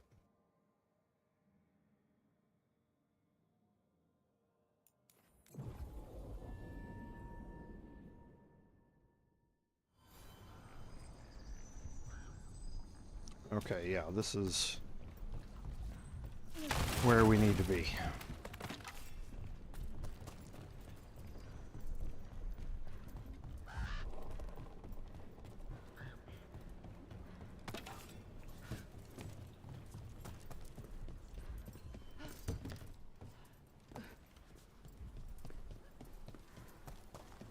Because there's a section over here.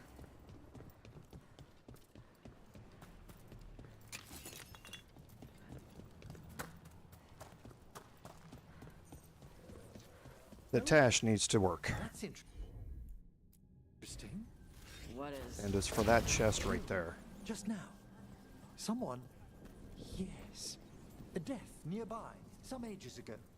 What an extraordinary flux of emotions to create such an imprint. Are you doing death mage stuff? If I found the right parts, I could ask how they died. What? Why?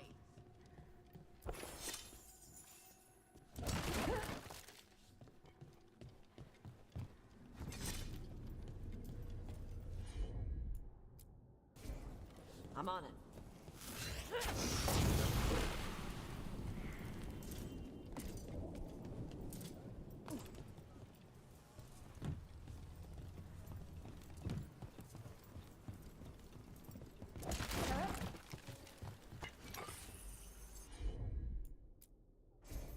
Yep. And that, there must be one more up here.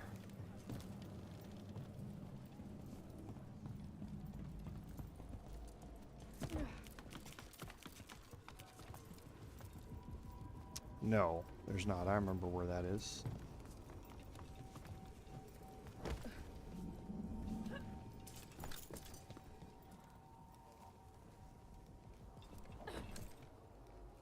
Where's the last brazier at? It's not in there.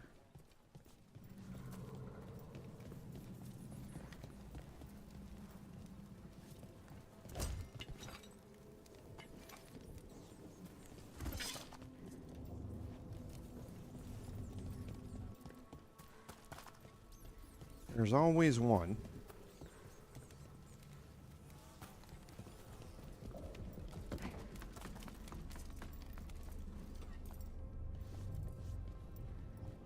Ah. Here it is.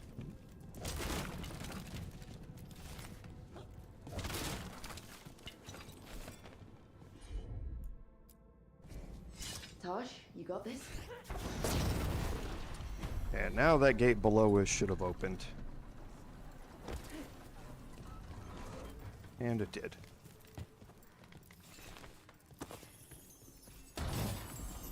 Okay, and this is going to be an upgrade for Taash. And this is a pretty big upgrade.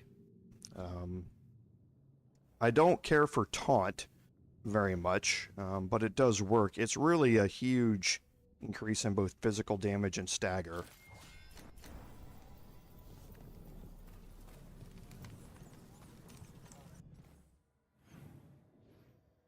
Okay, and I think that's it, because, again, we're not doing this yet.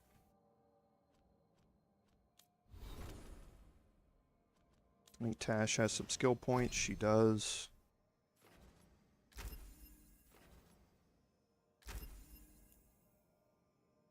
So then we can also apply burning.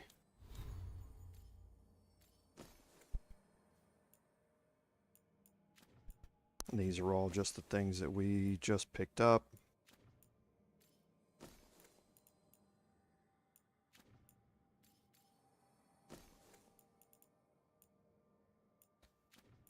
Nothing that's in particular special yet. Okay. So let's head to the Hossberg Wetlands over here.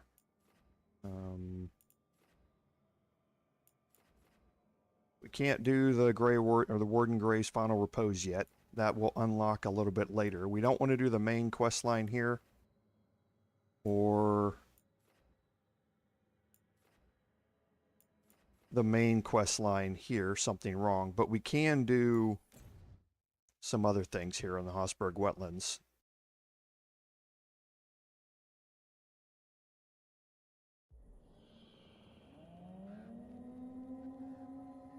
And this is a pretty cool place to visit. Rook, welcome to the Hossberg Wetlands. I'd say make yourself comfortable. This place is... foreboding?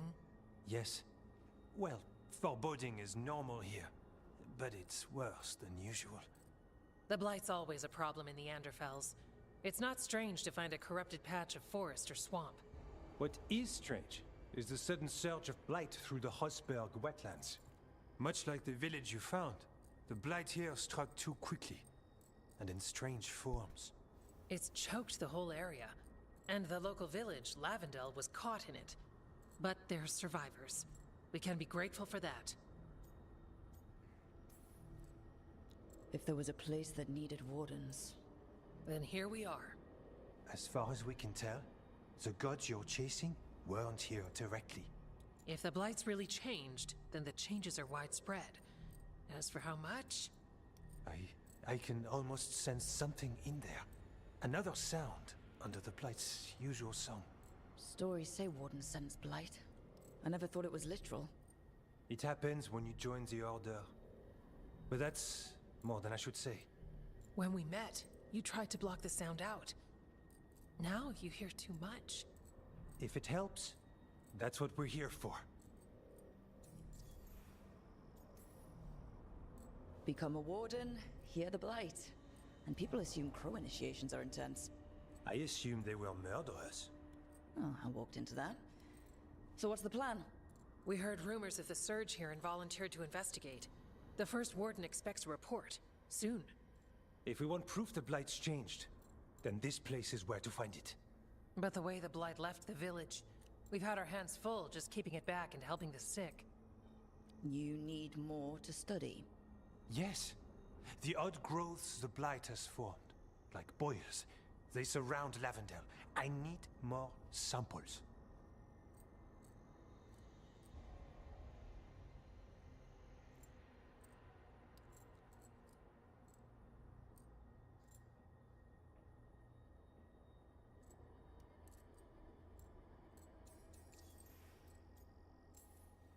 So you two study the blight? Formally? No. Well, maybe. It depends on your definition. We travel a lot, and tend to get sidetracked by weird problems. Who knew I'd roam so far from Orlais? If we want to help, we need to learn what we're dealing with. I'll see what I can do. This place is lucky to have you. Trying to make us like you? Is it working? I'm not complaining. I'll give you something to contain the blight. Oh, and watch for Darkspawn. Can't sing our praises if you're dead. Good point. See you soon.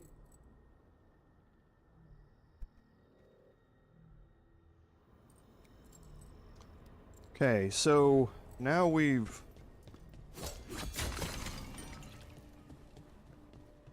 opened up here. Hello there. Okay, another merchant. So we're definitely going to be buying most of this. So an upgrade for Nassan's Fury. So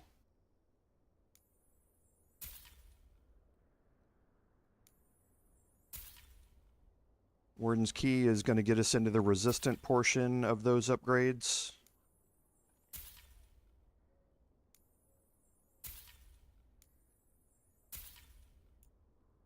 Okay, nothing else that we have a gift here that we can pick up for Davrin. That's going to open up a quest. Another day.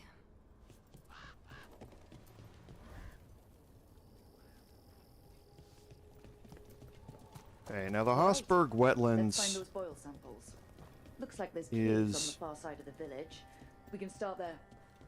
a rather large place. There's a bunch of stuff to look at here.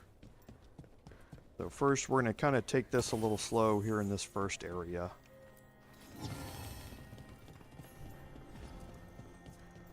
Definitely want to unlock the fast travel back here.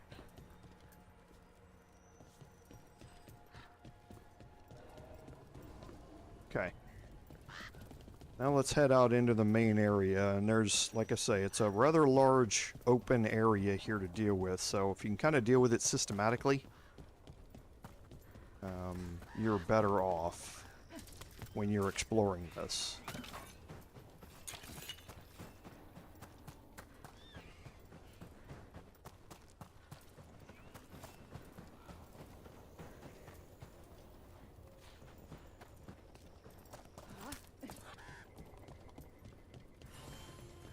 Okay, so there's Lavendel.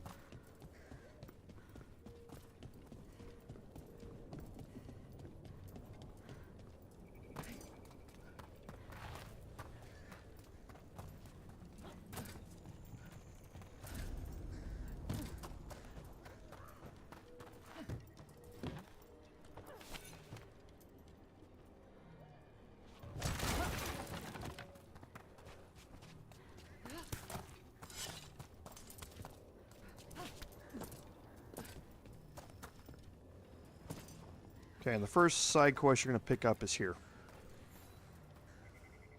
You've been to the farmlands. There's a family. Voss. I'm close with him, with Ursa. They spoke of the Blight.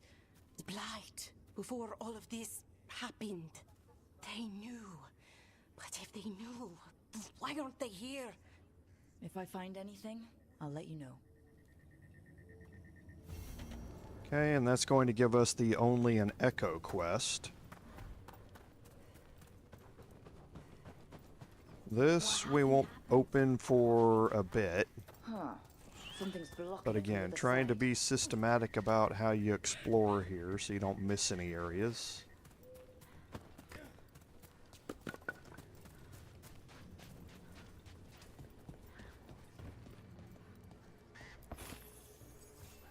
Because there are quite a few mementos in here. And there are quite a few merchants. Okay, this one doesn't sell anything that we need. All set.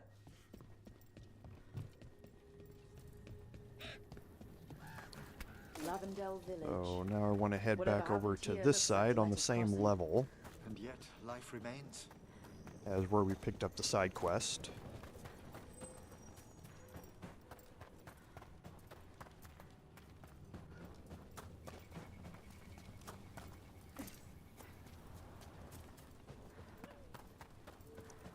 And now you see our first major branch off here.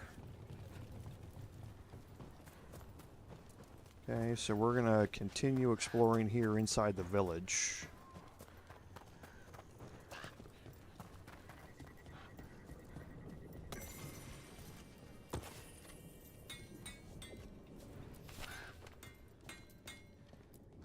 You're here to help. And here we've got a bunch You more think upgrades. you and two So some Wardens for can Davrin. fix all this? Proving steel, which we don't really need anymore.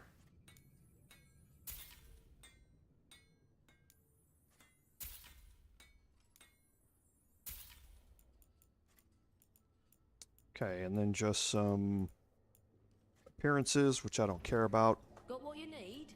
And we are out of gold.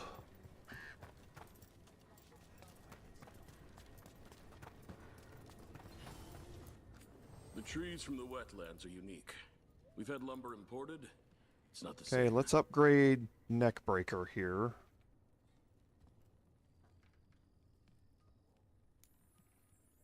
And that'll be the end of our gold. We'll end up coming back here to purchase a couple of more things, the mementos and the upgrade for Harding. But not right this second. Details. The color in the wood, the different patterns in the rings. Then we get into our next major branch off there. Our second quest. Are you here to help Lavendel? I'm Bastion. There's more out there than Blight. You must be careful. Of what? I heard something from up at Gaspin Manor while I was escaping here. The place has been abandoned for years. They say the Lord had some cursed treasure. One day he just disappeared. Could the Blight awaken a curse? If it draws evil here, the treasure's up there somewhere. It should have been destroyed. Okay, and that picks up an academic I wouldn't be interest. surprised if damage from the Blight stirred something up. Grab the treasure, break whatever curse is on it. Done. Are you all right? It came through so fast. I don't know what I should have grabbed. You did what you could. Okay, and again, just kind of working my way through the village here. Because now we get into the final point that gets taken off here. So this is from Something Wrong. This is the main quest line. We're going to kind of do that and kind of not. This is where only an echo is. And academic interest is down the same direction as Something Wrong. So let's look down.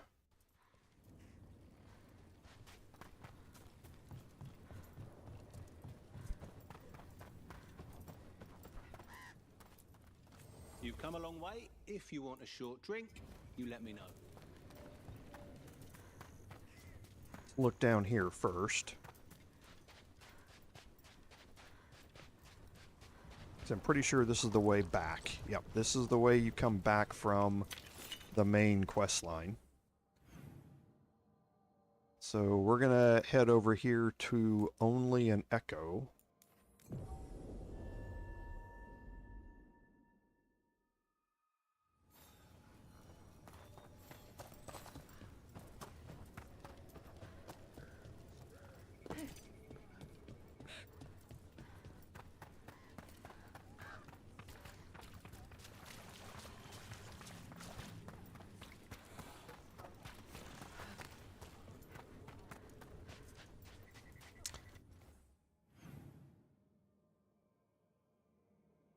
No. We needed to be back up there. Did I miss that? Oh, that's the door. That's the door you come out of. Yes. I forgot. So, both of these ways, here's where you come out of this quest. Here is where you come out of these quests. I'm going to turn and look behind me at this open area here. This way.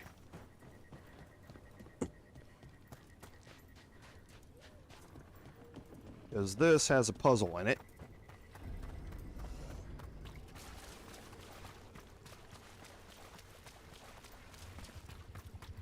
So this will be unlocked here in a little bit.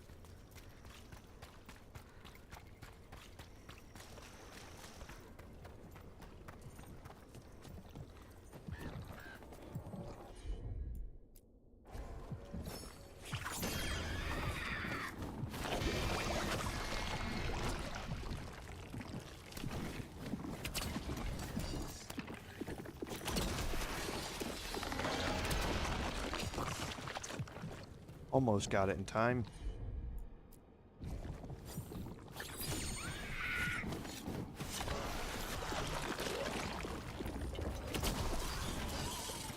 Okay, and that'll bring the ladder down.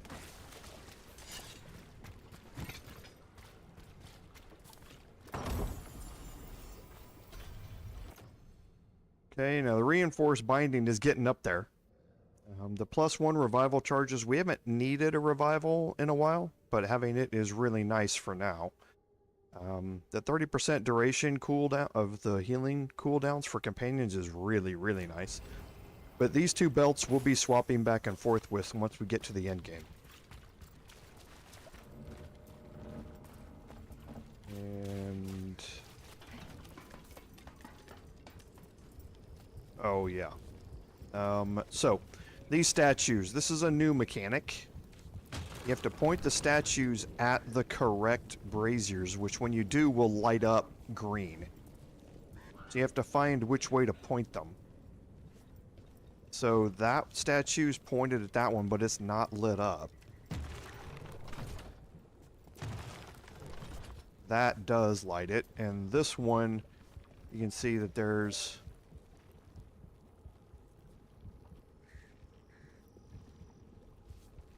where's this brazier at?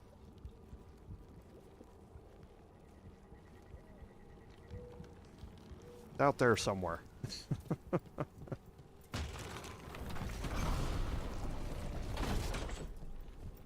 Yeah, it's out there somewhere.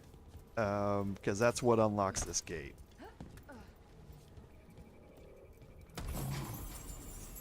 Okay, so another upgrade. Primers last 25% longer versus Darkspawn. Wish I could remember where that last brazier was. Oh, it's right there.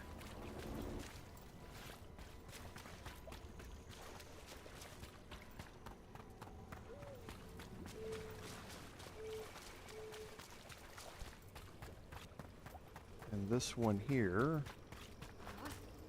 come up this side and jump across.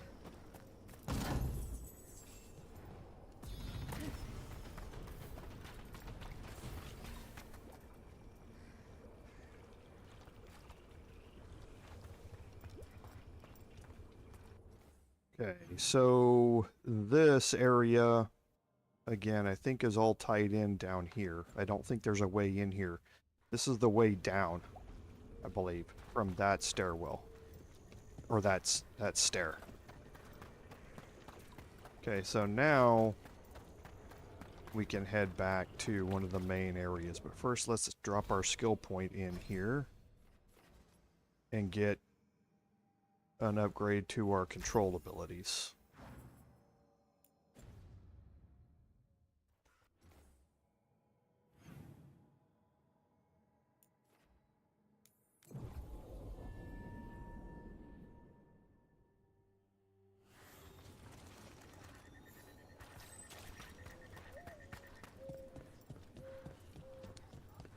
Okay, so let's hit here and we'll start destroying some of these boils as we go.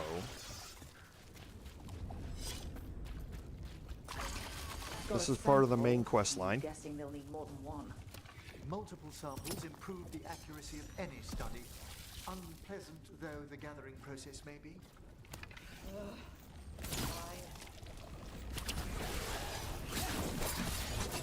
You can see the bleeding stacks. Watch above their heads when I'm in a fight.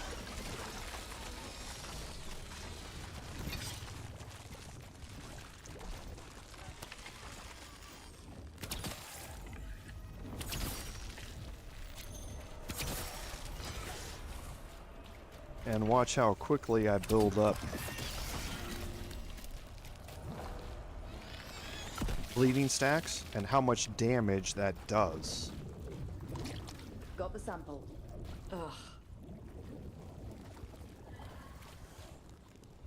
Hey, corpse guy. It's Emmerich, please.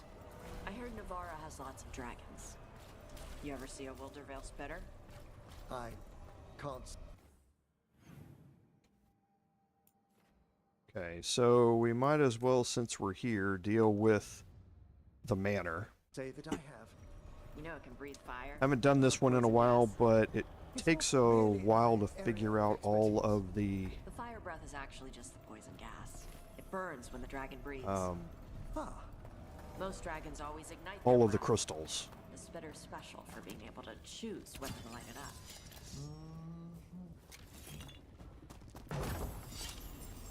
The unburnable band. Now we pick up. This is the fire ring. So we've got the necrosis one. We've also got the cold one also. But this is the last one that we're missing, which is the fire ring.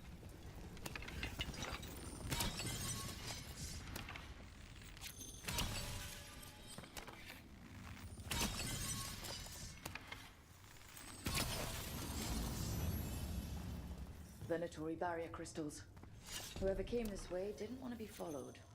Recently placed, if I'm not mistaken. What are they doing in the Hossberg Wetlands?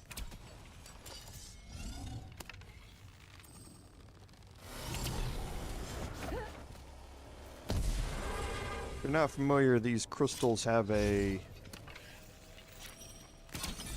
AoE effect. Once you get 3 of the red crystals above it, it emits an AoE damage all the way around it. But other than that, they're harmless, so just stay away from them as they build up more charge, so to speak.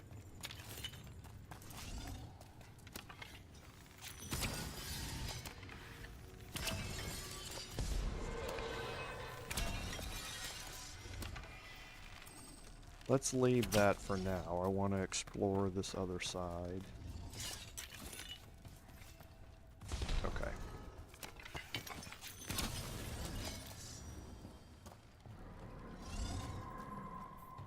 What's that sound? I'm not sure, but we should stay alert. Oops, need to go around.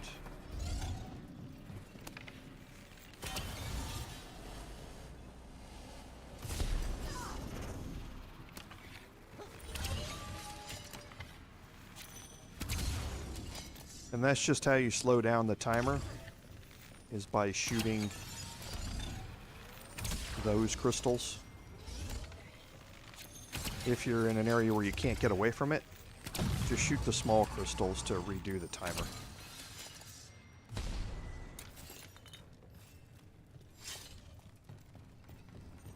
This is a Nev ability.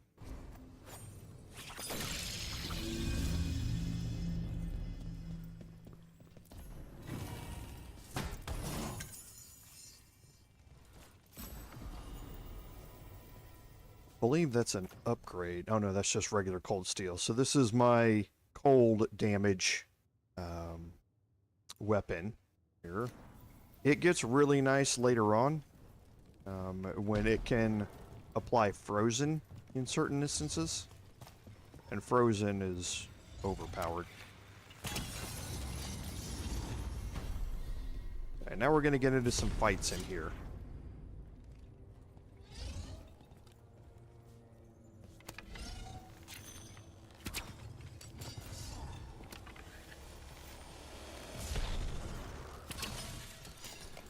This is the cursed man.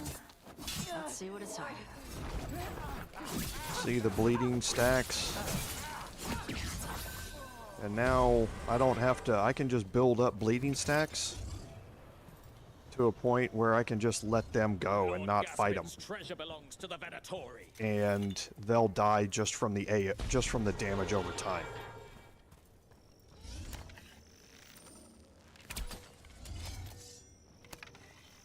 There are some more Venatory up top up there. I'm just going to wait on them.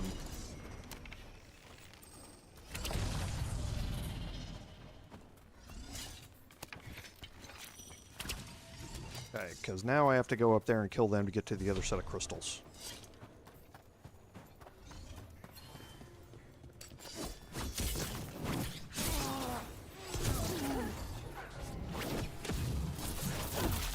Look him, I'm not even going to fight him anymore. He's just going to die on his own from damage over time.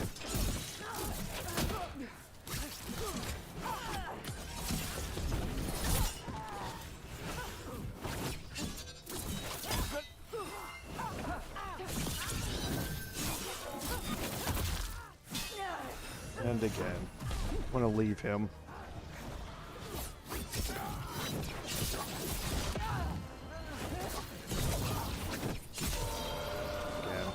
him alone. So they want Lord Gaspin's Once they get that many stacks of any affliction built up on them, especially bleeding, which my bleed ring is enhancing. But when they've got that many stacks, he had 4 stacks of bleeding, a stack of necrosis, and a stack of I can't remember what else he had, but as soon as they get that many stacks, it doesn't matter, they're dead. Just let them go, focus on somebody else. What was that? And that's kind of what you're going to be seeing from this build, The manor is supposed is to be we're going to be focused on proccing as many stacks of our afflictions as we can. So that way we can just get a single high strength enemy dealing a lot of damage, and we can just basically run away from him almost. We won't do that, but we almost could. But for smaller enemies, we can just spread that damage around and let them die on their own.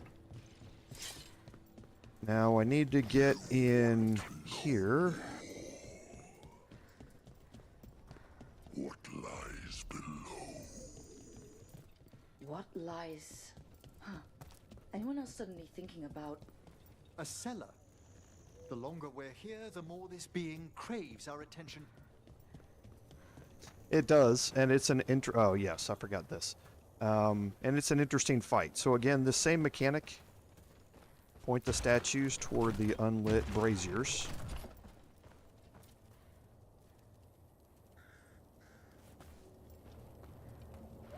Ah, wrong one. That one.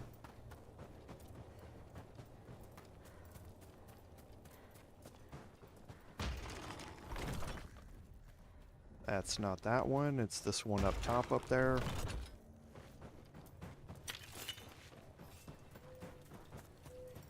And the last statues here.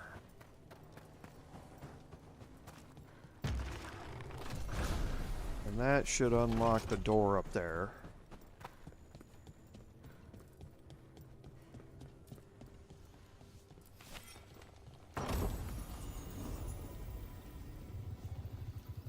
Okay, we'll pick up the wisp.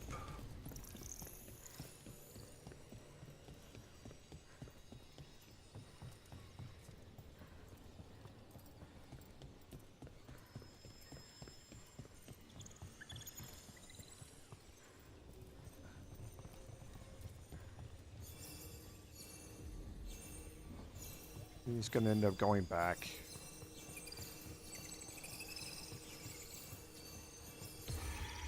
Because I'm pretty sure I know what that wisp is for, but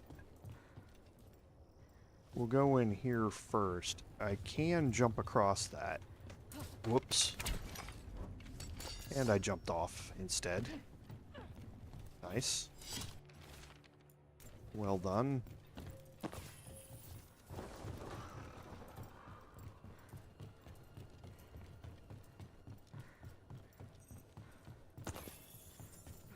Because I can undo this ward here.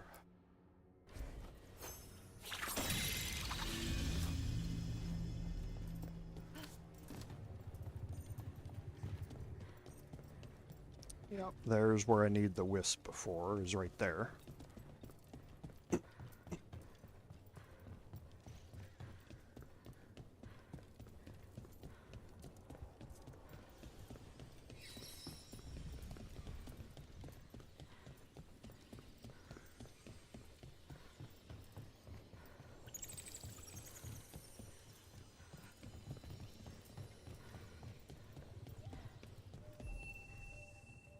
Should bring a skeleton up that will trigger that lever, which will open this gate.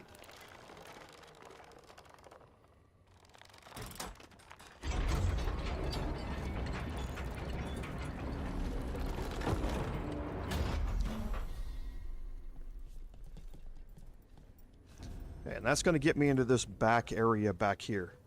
There's a bit to explore in here. There's quite a few darkspawn to be able to deal with, so we're going to come back and deal with that as soon as we finish up the manor here, because we're going to be getting into a fight. But first, let's go try and make this jump again.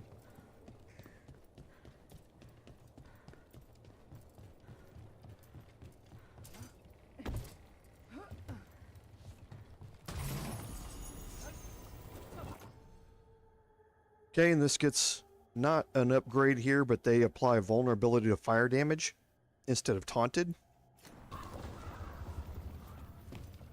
which is something I would normally go for. But right now I'm not applying fire damage myself. She's doing it. There's the memento, and here's the chest.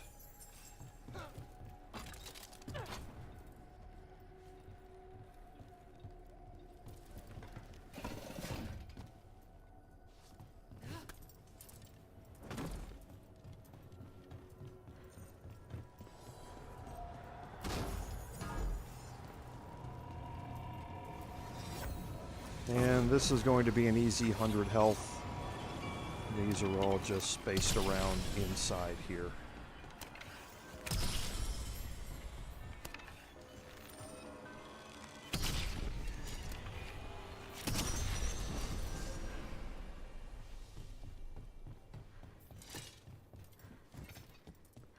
Alright, so now we can head over and deal with this fight. Because we did unlock this here.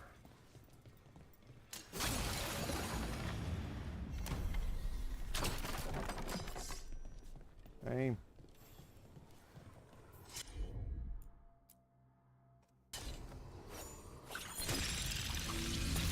And this fight's kinda stupid.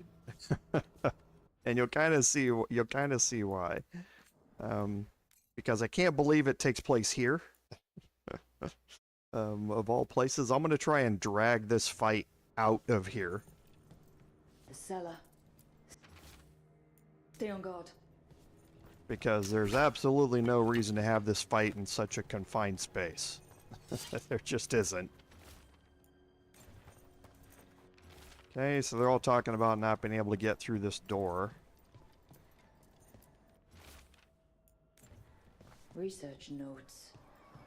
This man wanted Lord Gaspin's treasure to impress Elganon.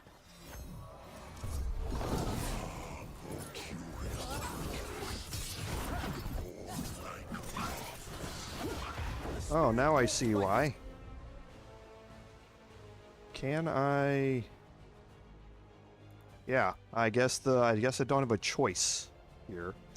So let's get this going. He's about to attack me, so I'm going to get 1,000 cuts going so I can avoid that attack. So I don't have a choice. You don't have a choice but to fight in this room, which is so stupid.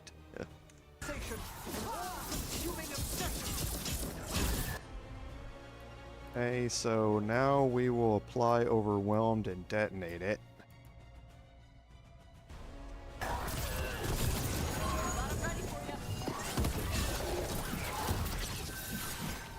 And again, we're stacking up bleed stacks here.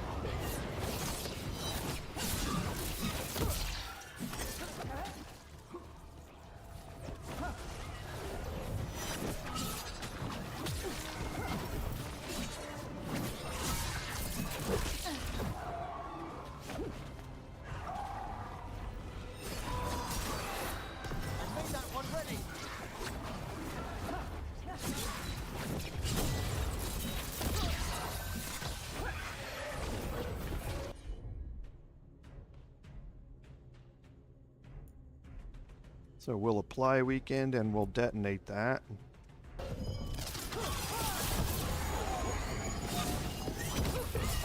And again, look at the affliction stacks. And look at it ticking health.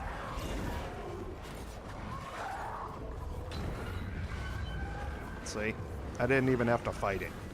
Once I got that many affliction stacks up, I didn't have to worry about it.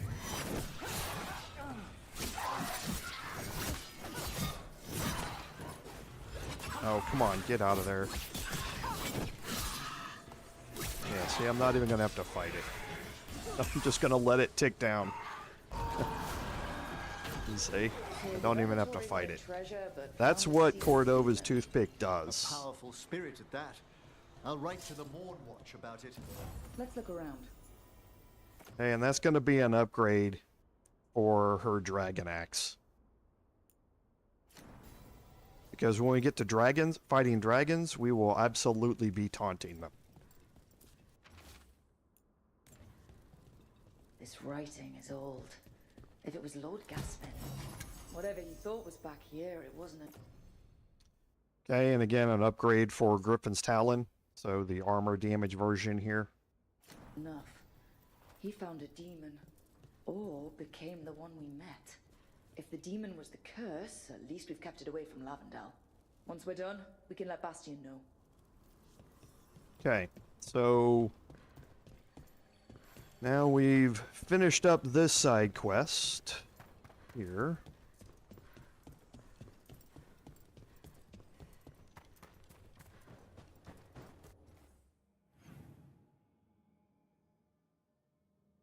And we're going to head out here to... We're not going to do the Gate of Pale Reflections, but there is a chest out here.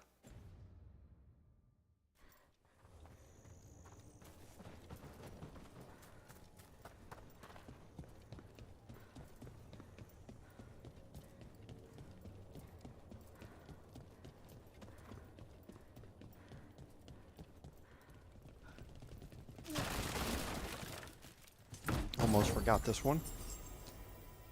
So a lot of upgrades for Davarin in here.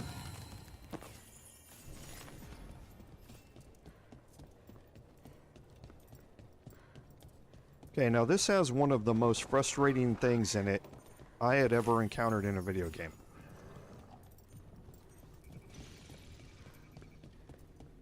And we'll see it here in just a second. Okay, so this area here, let's go down and get in a fight first. Clear this out. Because the Hurlock's going to come up here.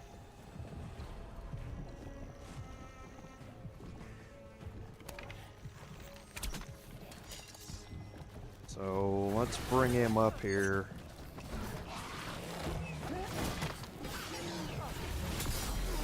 There we go, got it off. So look at the stacks of necrosis and bleeding above his head. 7 stacks of bleed. So again, just walk away. At that point, just walk away. He's taking 660 a tick. So, yeah.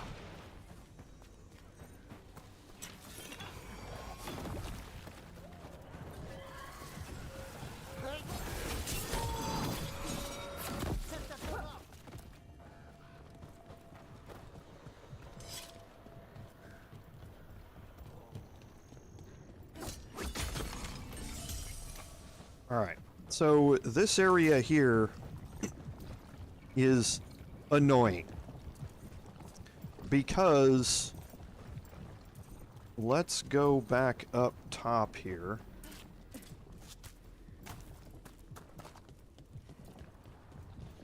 This one is marked with tab. But wait a minute. The other one is not marked with tab, but I can shoot it. Wait a minute. So then you go to this one, you hit tab, you can cycle between them, but the thing is this one's marked with tab. This one over here, it does not matter how close you get to this thing. Tab is never going to show up. It's never going to let you know that it's targetable. But if you go into tab, it will snap to it. You have no idea how long it took me to... I thought that because it didn't have tab on it, that I had to unlock it somehow to be able to do it. But no, it's just because they've got a graphic bug in the game that doesn't show it for some reason. It took me 45 minutes to figure out that I could tab that, and it happened by accident, just like you saw just a few seconds ago. So yeah, I was royally pissed at EA at that point because I had been wandering around here forever trying to figure out how to activate that stupid thing.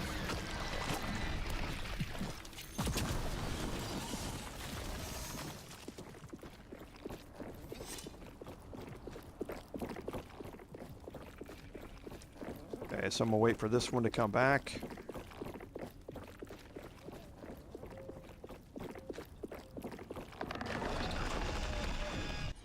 I'm gonna tab it. I'm gonna wait for Hassan to hit it. And I'm gonna turn around and I'm gonna tab this one.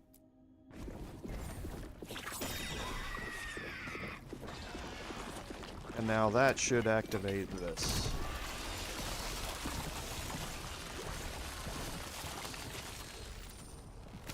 Which will allow me access to here. Again, you have no idea how long it took me to figure that out because of some graphical bug on EA's part where they have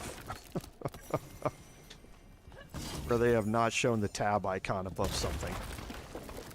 This area here, you can't, is another annoying thing. You can't get through here.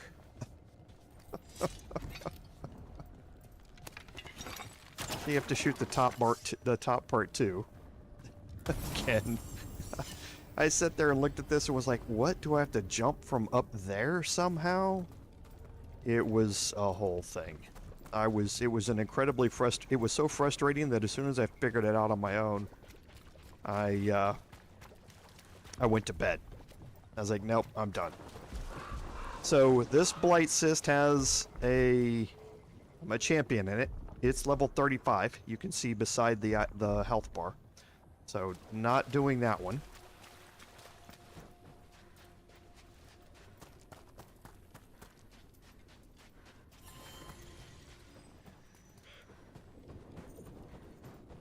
Okay, and I don't think that's unlocked yet. Let me just search here real quick. Okay, didn't miss anything. This is where I'll come out later.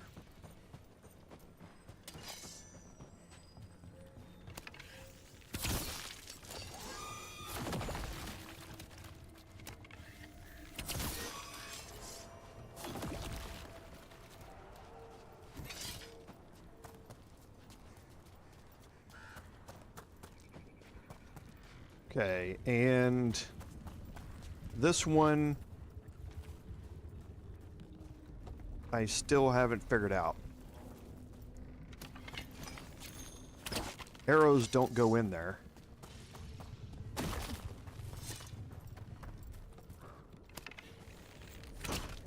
Okay, so you can't shoot in there.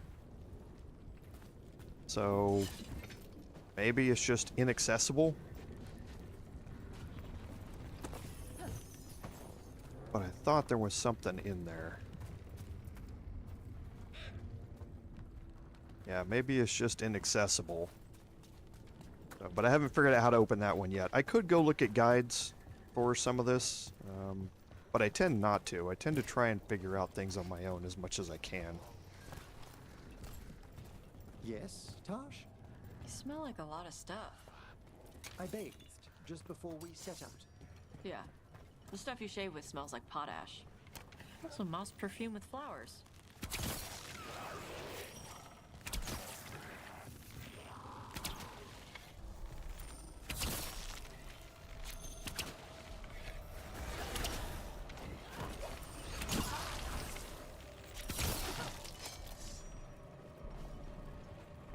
Okay, and you can see how big this area is out here. Also moss perfume with flowers. Okay, so again, kind of systematically working your way through it Tree sap. Dust. to make sure that you don't miss anything. Because here's the Blighted Grove, and again, I just kind of work counterclockwise. Embalming.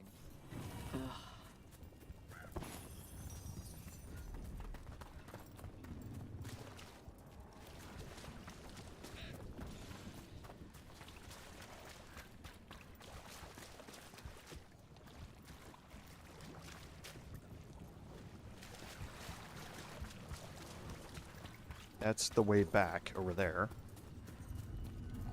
Let's get rid of this Hurlock.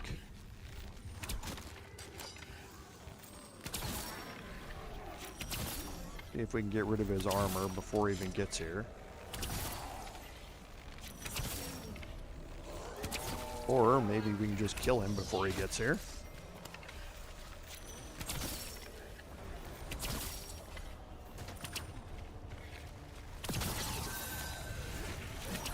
Okay, well, we'll just do that. Now, Taash is in a fight.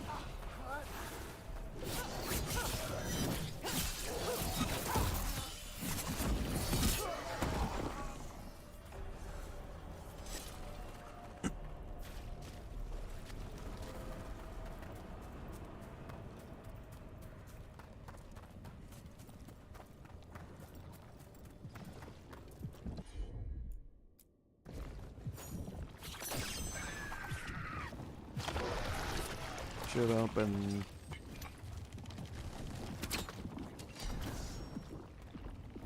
Okay.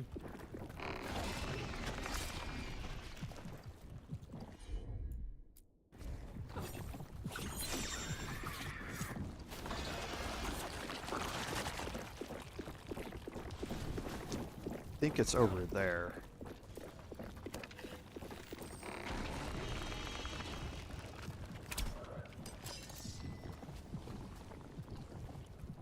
Let's see if we can get a little higher here. Yep, there it is. That'll unlock this one.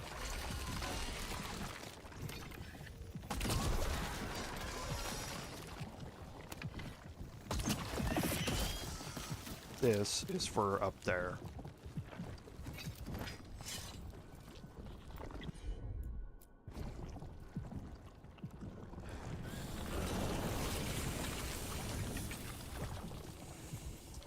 Okay, so now let's unlock this.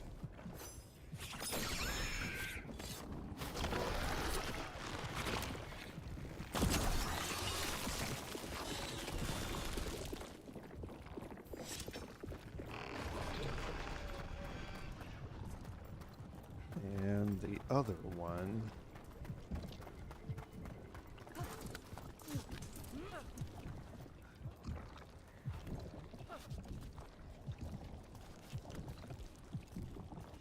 I didn't think it was over here.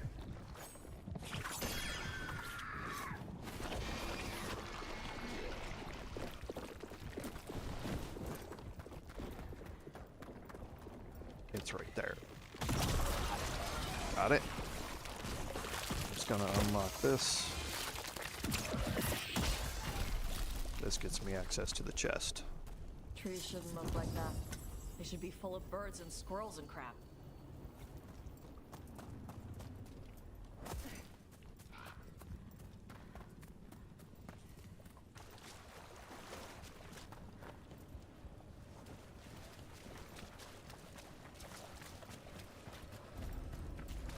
Okay, now on the swamp road, we're going to get into a couple of fights.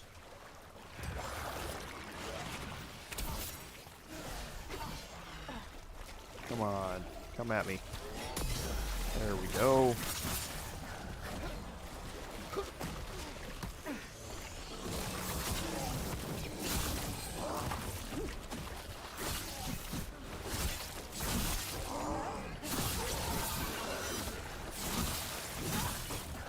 Necrotic stacks with bleeding. It's too good. And we're only seeing the barest beginning of this build.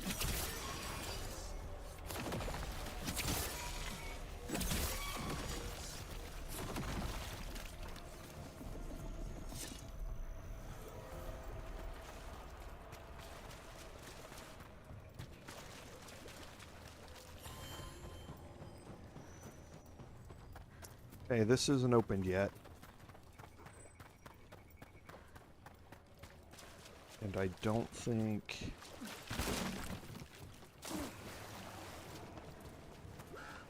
There it is. Okay, this chest here. Okay, now that's an upgrade for the Twin Palladium Ring. So now we're getting into high momentum generation. Like I said, this is for our end game build, where generating momentum is key for us to be able to spam 1,000 cuts over and over and over again. And that way we never take damage.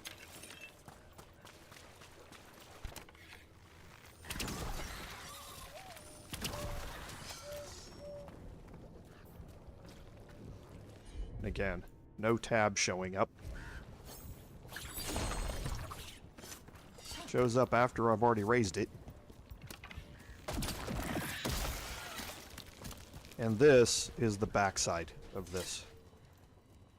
We can go turn this quest in here, I guess. Since we're here.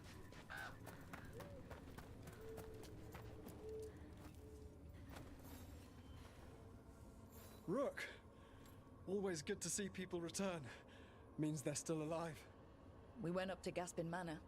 You did? And the curse? Was it... Did the blight wake it? Less the blight and more like some Venatori. There was a demon haunting the manor. We stopped it. Huh. Well, we all knew something wasn't right. And thank you. There's one less evil to worry about. Hey, Mintrail. Sorry I missed your chat there. I apologize. Yeah, there are there are a few things here, like in this part, that have been that were incredibly frustrating for me. So I'm hoping that we can make some of it less frustrating for all of you. So for this one here, the bottom one, get it pulled out. Whoops, sorry. Get it pulled out. The top one, get it pushed in. And this one, get it pulled out. Now you can jump up here.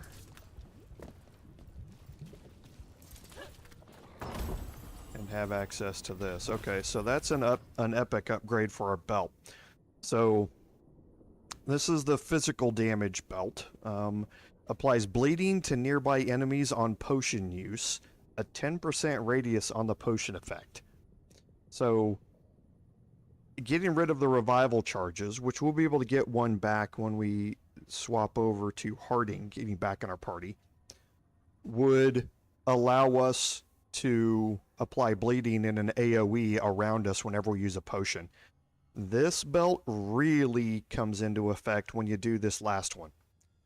It applies an additional bleeding stack on use. So we can stack this up to 10 stacks of bleeding by using all of these different items here that we have access to. So the build really starts to take off, like I say, once we get all of this kind of synergizing together. This is the bridge that or the ladder I told you about that leads us back into the area where we were solving the puzzle a bit ago.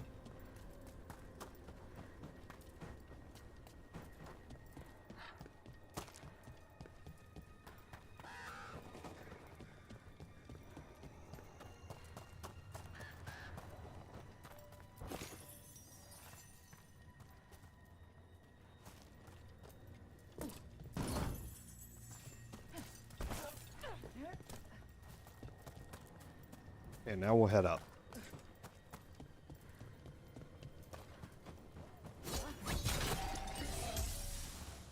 And now you can see the other end of that zip line from over there. Takes you up to here.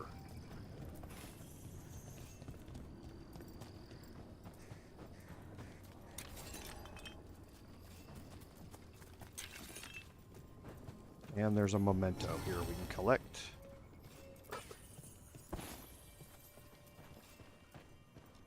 Okay. And now looking at our map down here,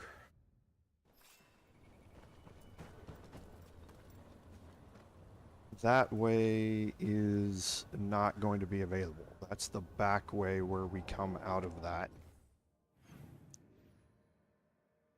Because yeah, it's over here is where we need to go. Believe. Because yeah, this is the Gate of Pale Reflections. We don't want to do that one yet. Yeah, this is the continuation of the main quest line, so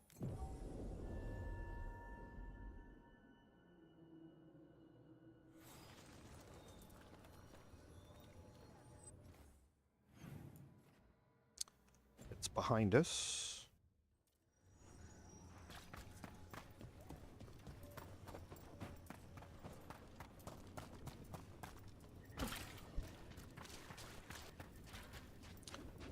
So we went right last time.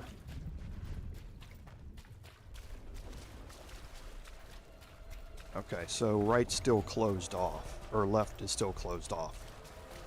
So let's go back and activate this, because we're going to be through here, I believe. Because we went out here these two directions. So we're going to make a U-turn when we get down here, I think.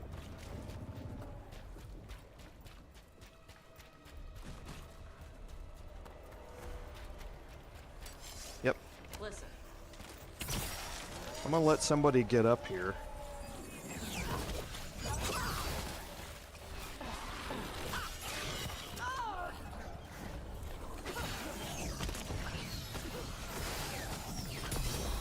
There we go.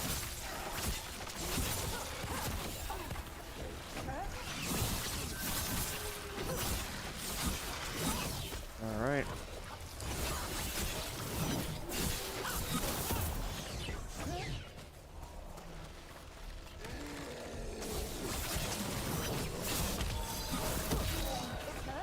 Dark Spawn, everyone ready?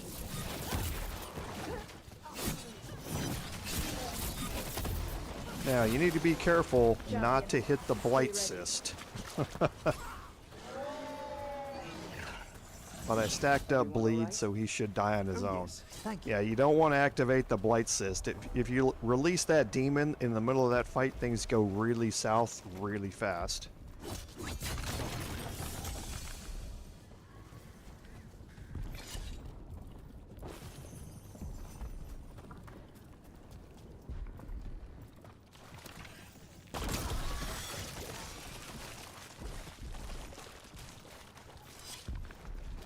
Because the blight cyst is not part of the quest. Once we get a bit higher level, we will be taking on all of these other champions, but not right now. Imagine the entire world remade like these infested wetlands.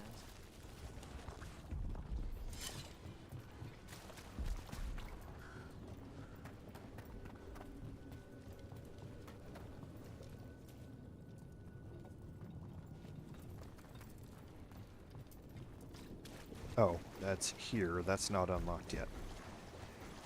That's where we'll come down.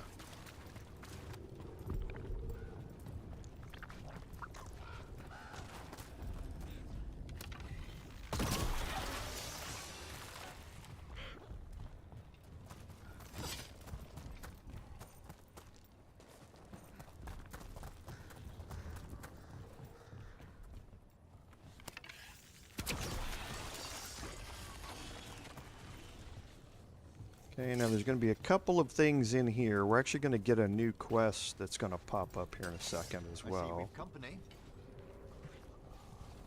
Who? You got him from all the way over there? Okay, I guess he did.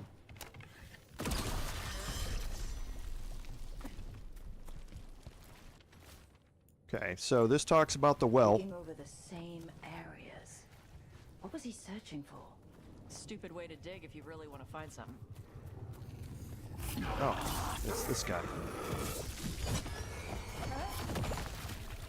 I was wondering what activated my combat. I was like, it can't possibly be those guys way over there. So now we got enough for the caretaker shop upgrade.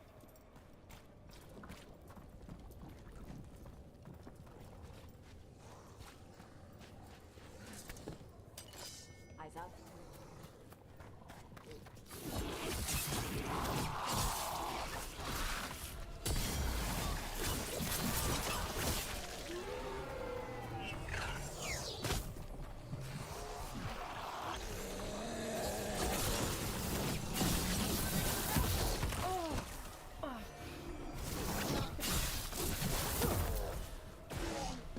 I'll let you bleed out.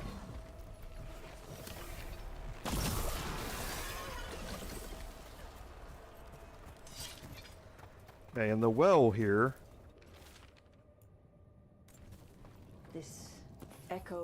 make promises and then... A well. Well. An echo? Echo. Echo! Echo! That's not my voice. Not your voice. Okay, this is part of the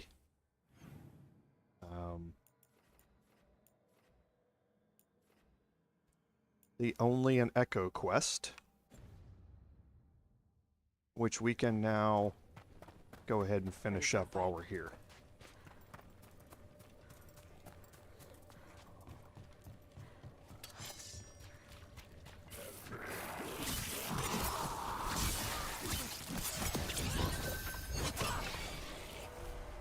I love enemies just falling over on their own because of bleed.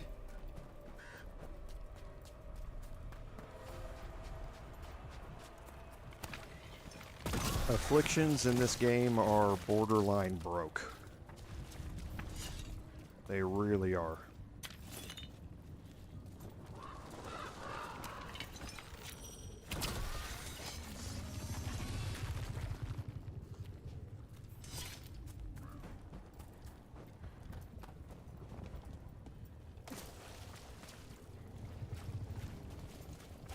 Can I reach that one from out here?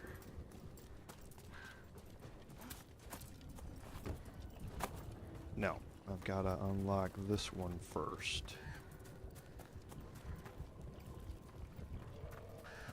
Which is on the other side of this wall.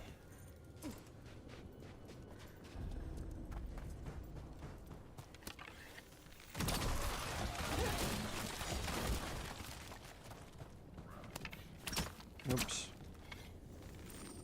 Shoot the lock off.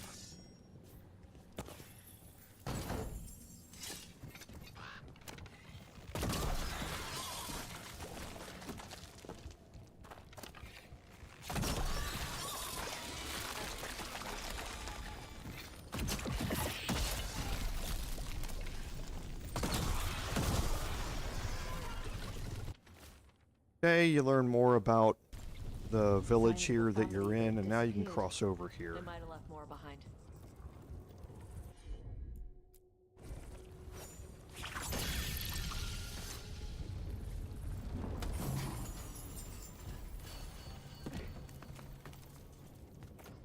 So Pursuance Implements gives me another +1 maximum potion. It would severely hamper my damage because I'd lose the +4 maximum arrows. But we're getting to a point where this is better for now. Later on, the +50 momentum when you use a potion is huge once you get that unlocked. And you definitely change over to it when you get to that point. Okay, so the Blight's coming. He's down in the fields. Whatever this echo was in the well, I think it possessed them.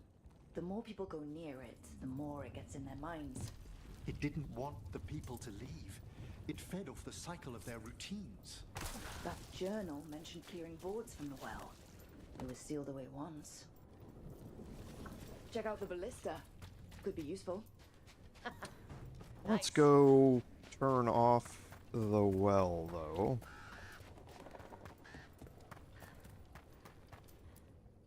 Whatever's down there, whatever you did to those people, I won't let you do it again.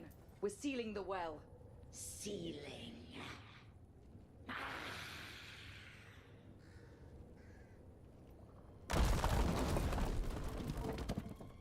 It's done. No more echo. For now. And this is going to be an ongoing thing. So we'll be able to talk to the villager when we get back now. But for now, this one, I think we need to start over here.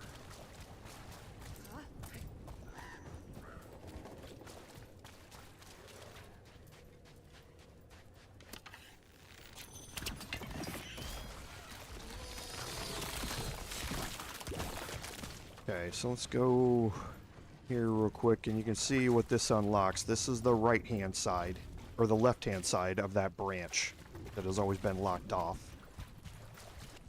But there's something else here we can do because they mentioned the ballista, and this will be pretty much the last thing that we do besides turning in a quest today.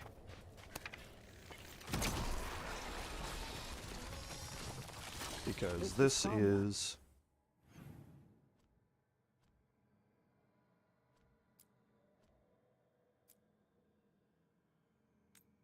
the something wrong quest. And houses. People used to live here. Okay, so now the ballista can be unlocked.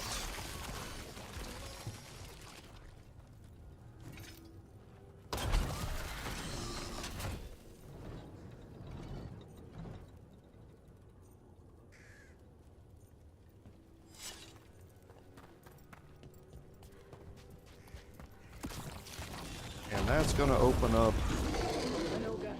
a demon here, or an ogre here. Now, one thing I want to look at.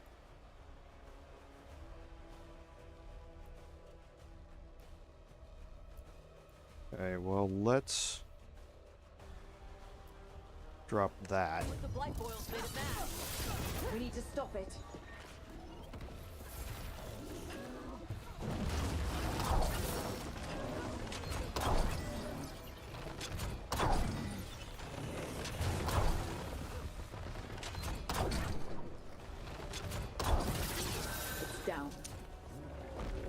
So if you can detonate it and stagger it, you can then have time to get back to the ballista to trivialize that fight.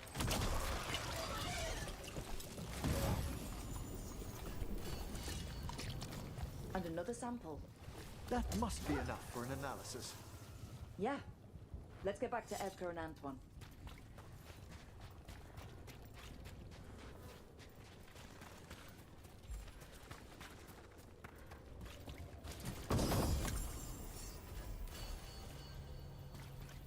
Okay, so now I believe that that's all of this. Yep, just the champions, right? Yep.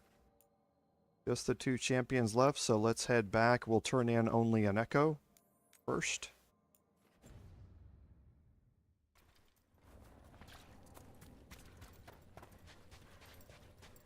Because now this is opened up. So just want to search here.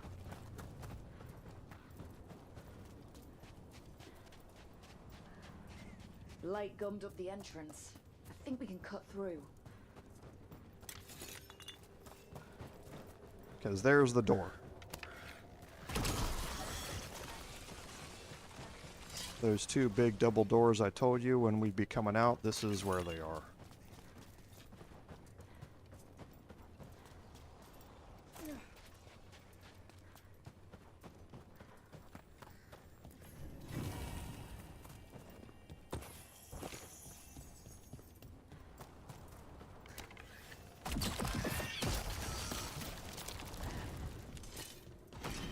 Let's go turn in the side quest and then the main one, and we'll be done for today. Timing worked out really well. The Voss family? Did you find anything? There was something in the well. It got to them. But we aren't supposed to listen. The stories. But it was sealed. We sealed it again. When it's safe to go back, I'll bury it even deeper for Ursa. Thank you for letting me know. Okay, and that completes the side quest.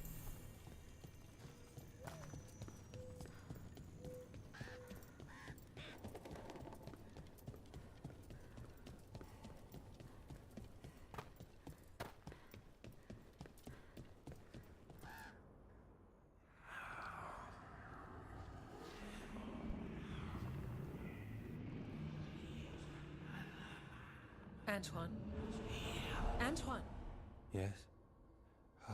Yes, the blight samples. They're like nothing we've seen, or anything in the Warden records. And I almost hear voices in it. The gods calling the blight. I can't hear anything. But if you believe me... We knew things were bad. But if the blight's being called, the situation's more unpredictable than we thought. We need to... I give you two reign, and this is where it leads.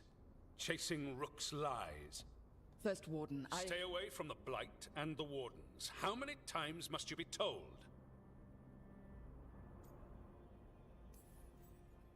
Until you listen, I'll be here. Not helping. Rook knew something was wrong. I can hear it in the samples. The gods. She's telling the truth. The blight has changed. And that changes everything. It changes nothing. Your sensitivity to blight is useful, Warden Antoine. But you've had more than one snake in your ear.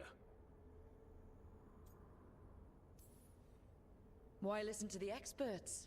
You've clearly got this handled. That's enough from you. You tampered with a ritual that unleashed blight. You did not know what you were doing then, and you don't now. If gods control the blight, we need to change how we approach it. Archdemons control blight, and we'd sense if one had risen. We'd make the sacrifices needed to fight it.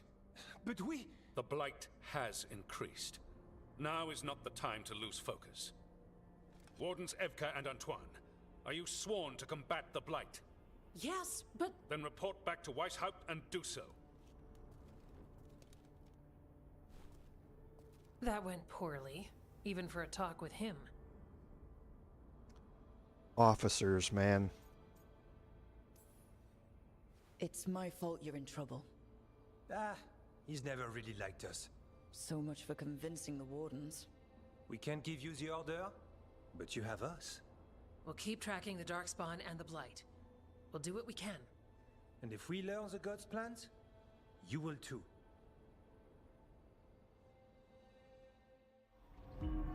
The elven god of monsters had been hard at work.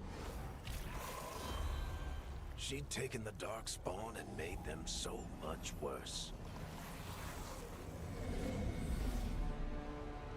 Now, she and Elgar'nan had their glorious new army. The risen gods were ready.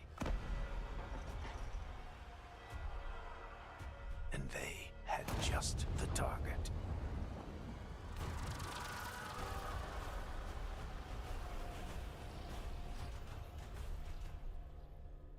So things are quickly escalating with Gillenane, at least.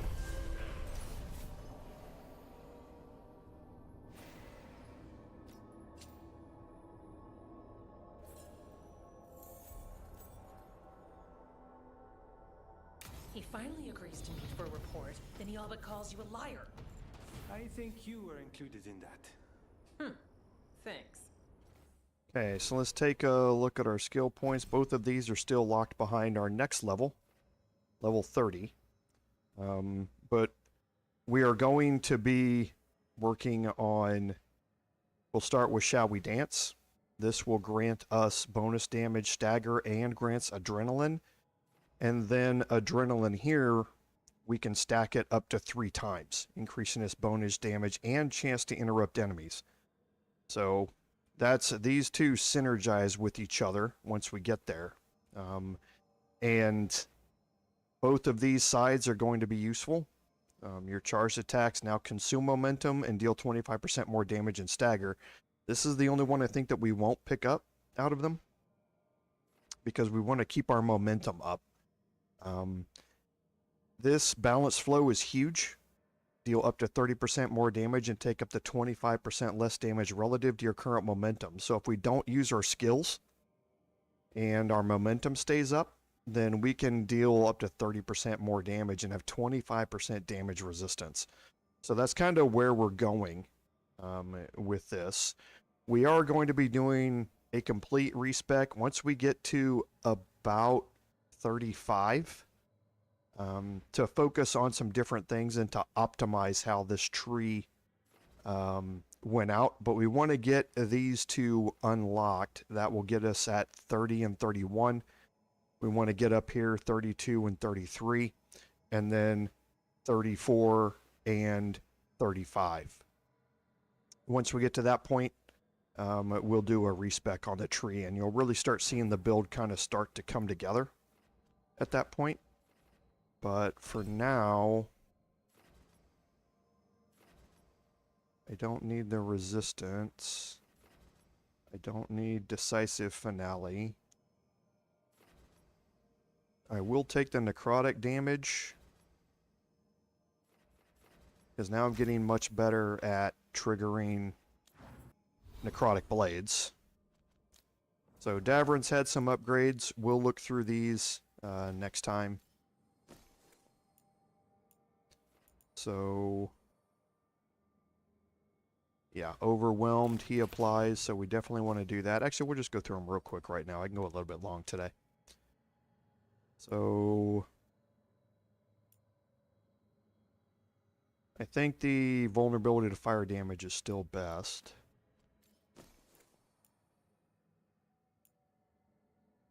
The 50% overwhelm duration is really nice.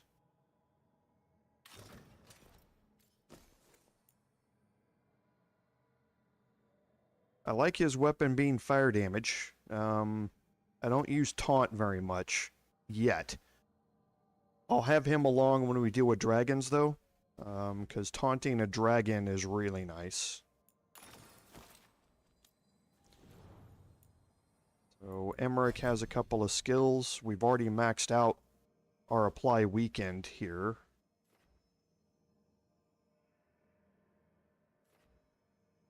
I think we want to detonate Sundered as our next one.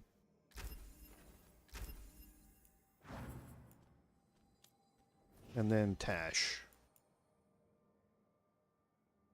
So Tusk of Glory is still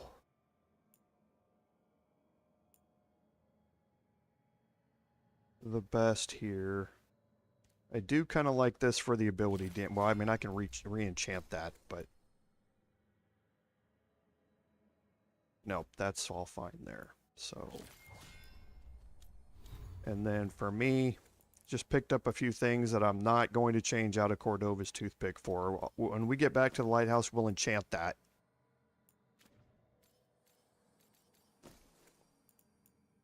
Nothing there. Nothing that beats this yet. We're getting close to the point, though, where we will be swapping out. And again, nothing here that beats it right now, but we are going to be getting really close.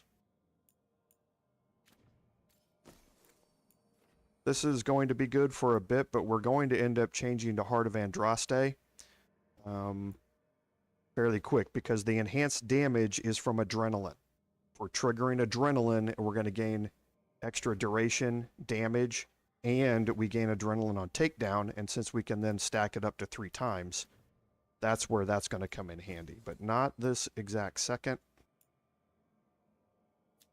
The momentum on kills where we're going to end up going with Twin Palladium, just not right now.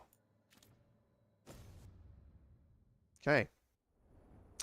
So, I think that gets us a good place to stop for the evening. So, as a reminder, next week, at the start of the year, we'll be back here for both the Baldur's Gate 3 stream in the morning and this one in the afternoon. I'm also seriously considering starting up a 3rd stream again on Wednesday evenings, but we'll kind of play that by ear and see how it goes. I'm also going to be making a change to the channel coming up after the 1st of the year. So actually on New Year's Day, I'll put the post up, and feel free, or please, take a look at the community tab when that post goes up, and also on my social media, and you'll kind of see what we're doing and what we're trying to implement to try and give you all some different content and different access to the channel. So, as always, thank you all for being here. Your support is invaluable to me, because without your support, none of this would be possible. This is Commander Jorval saying until next time, fare thee well.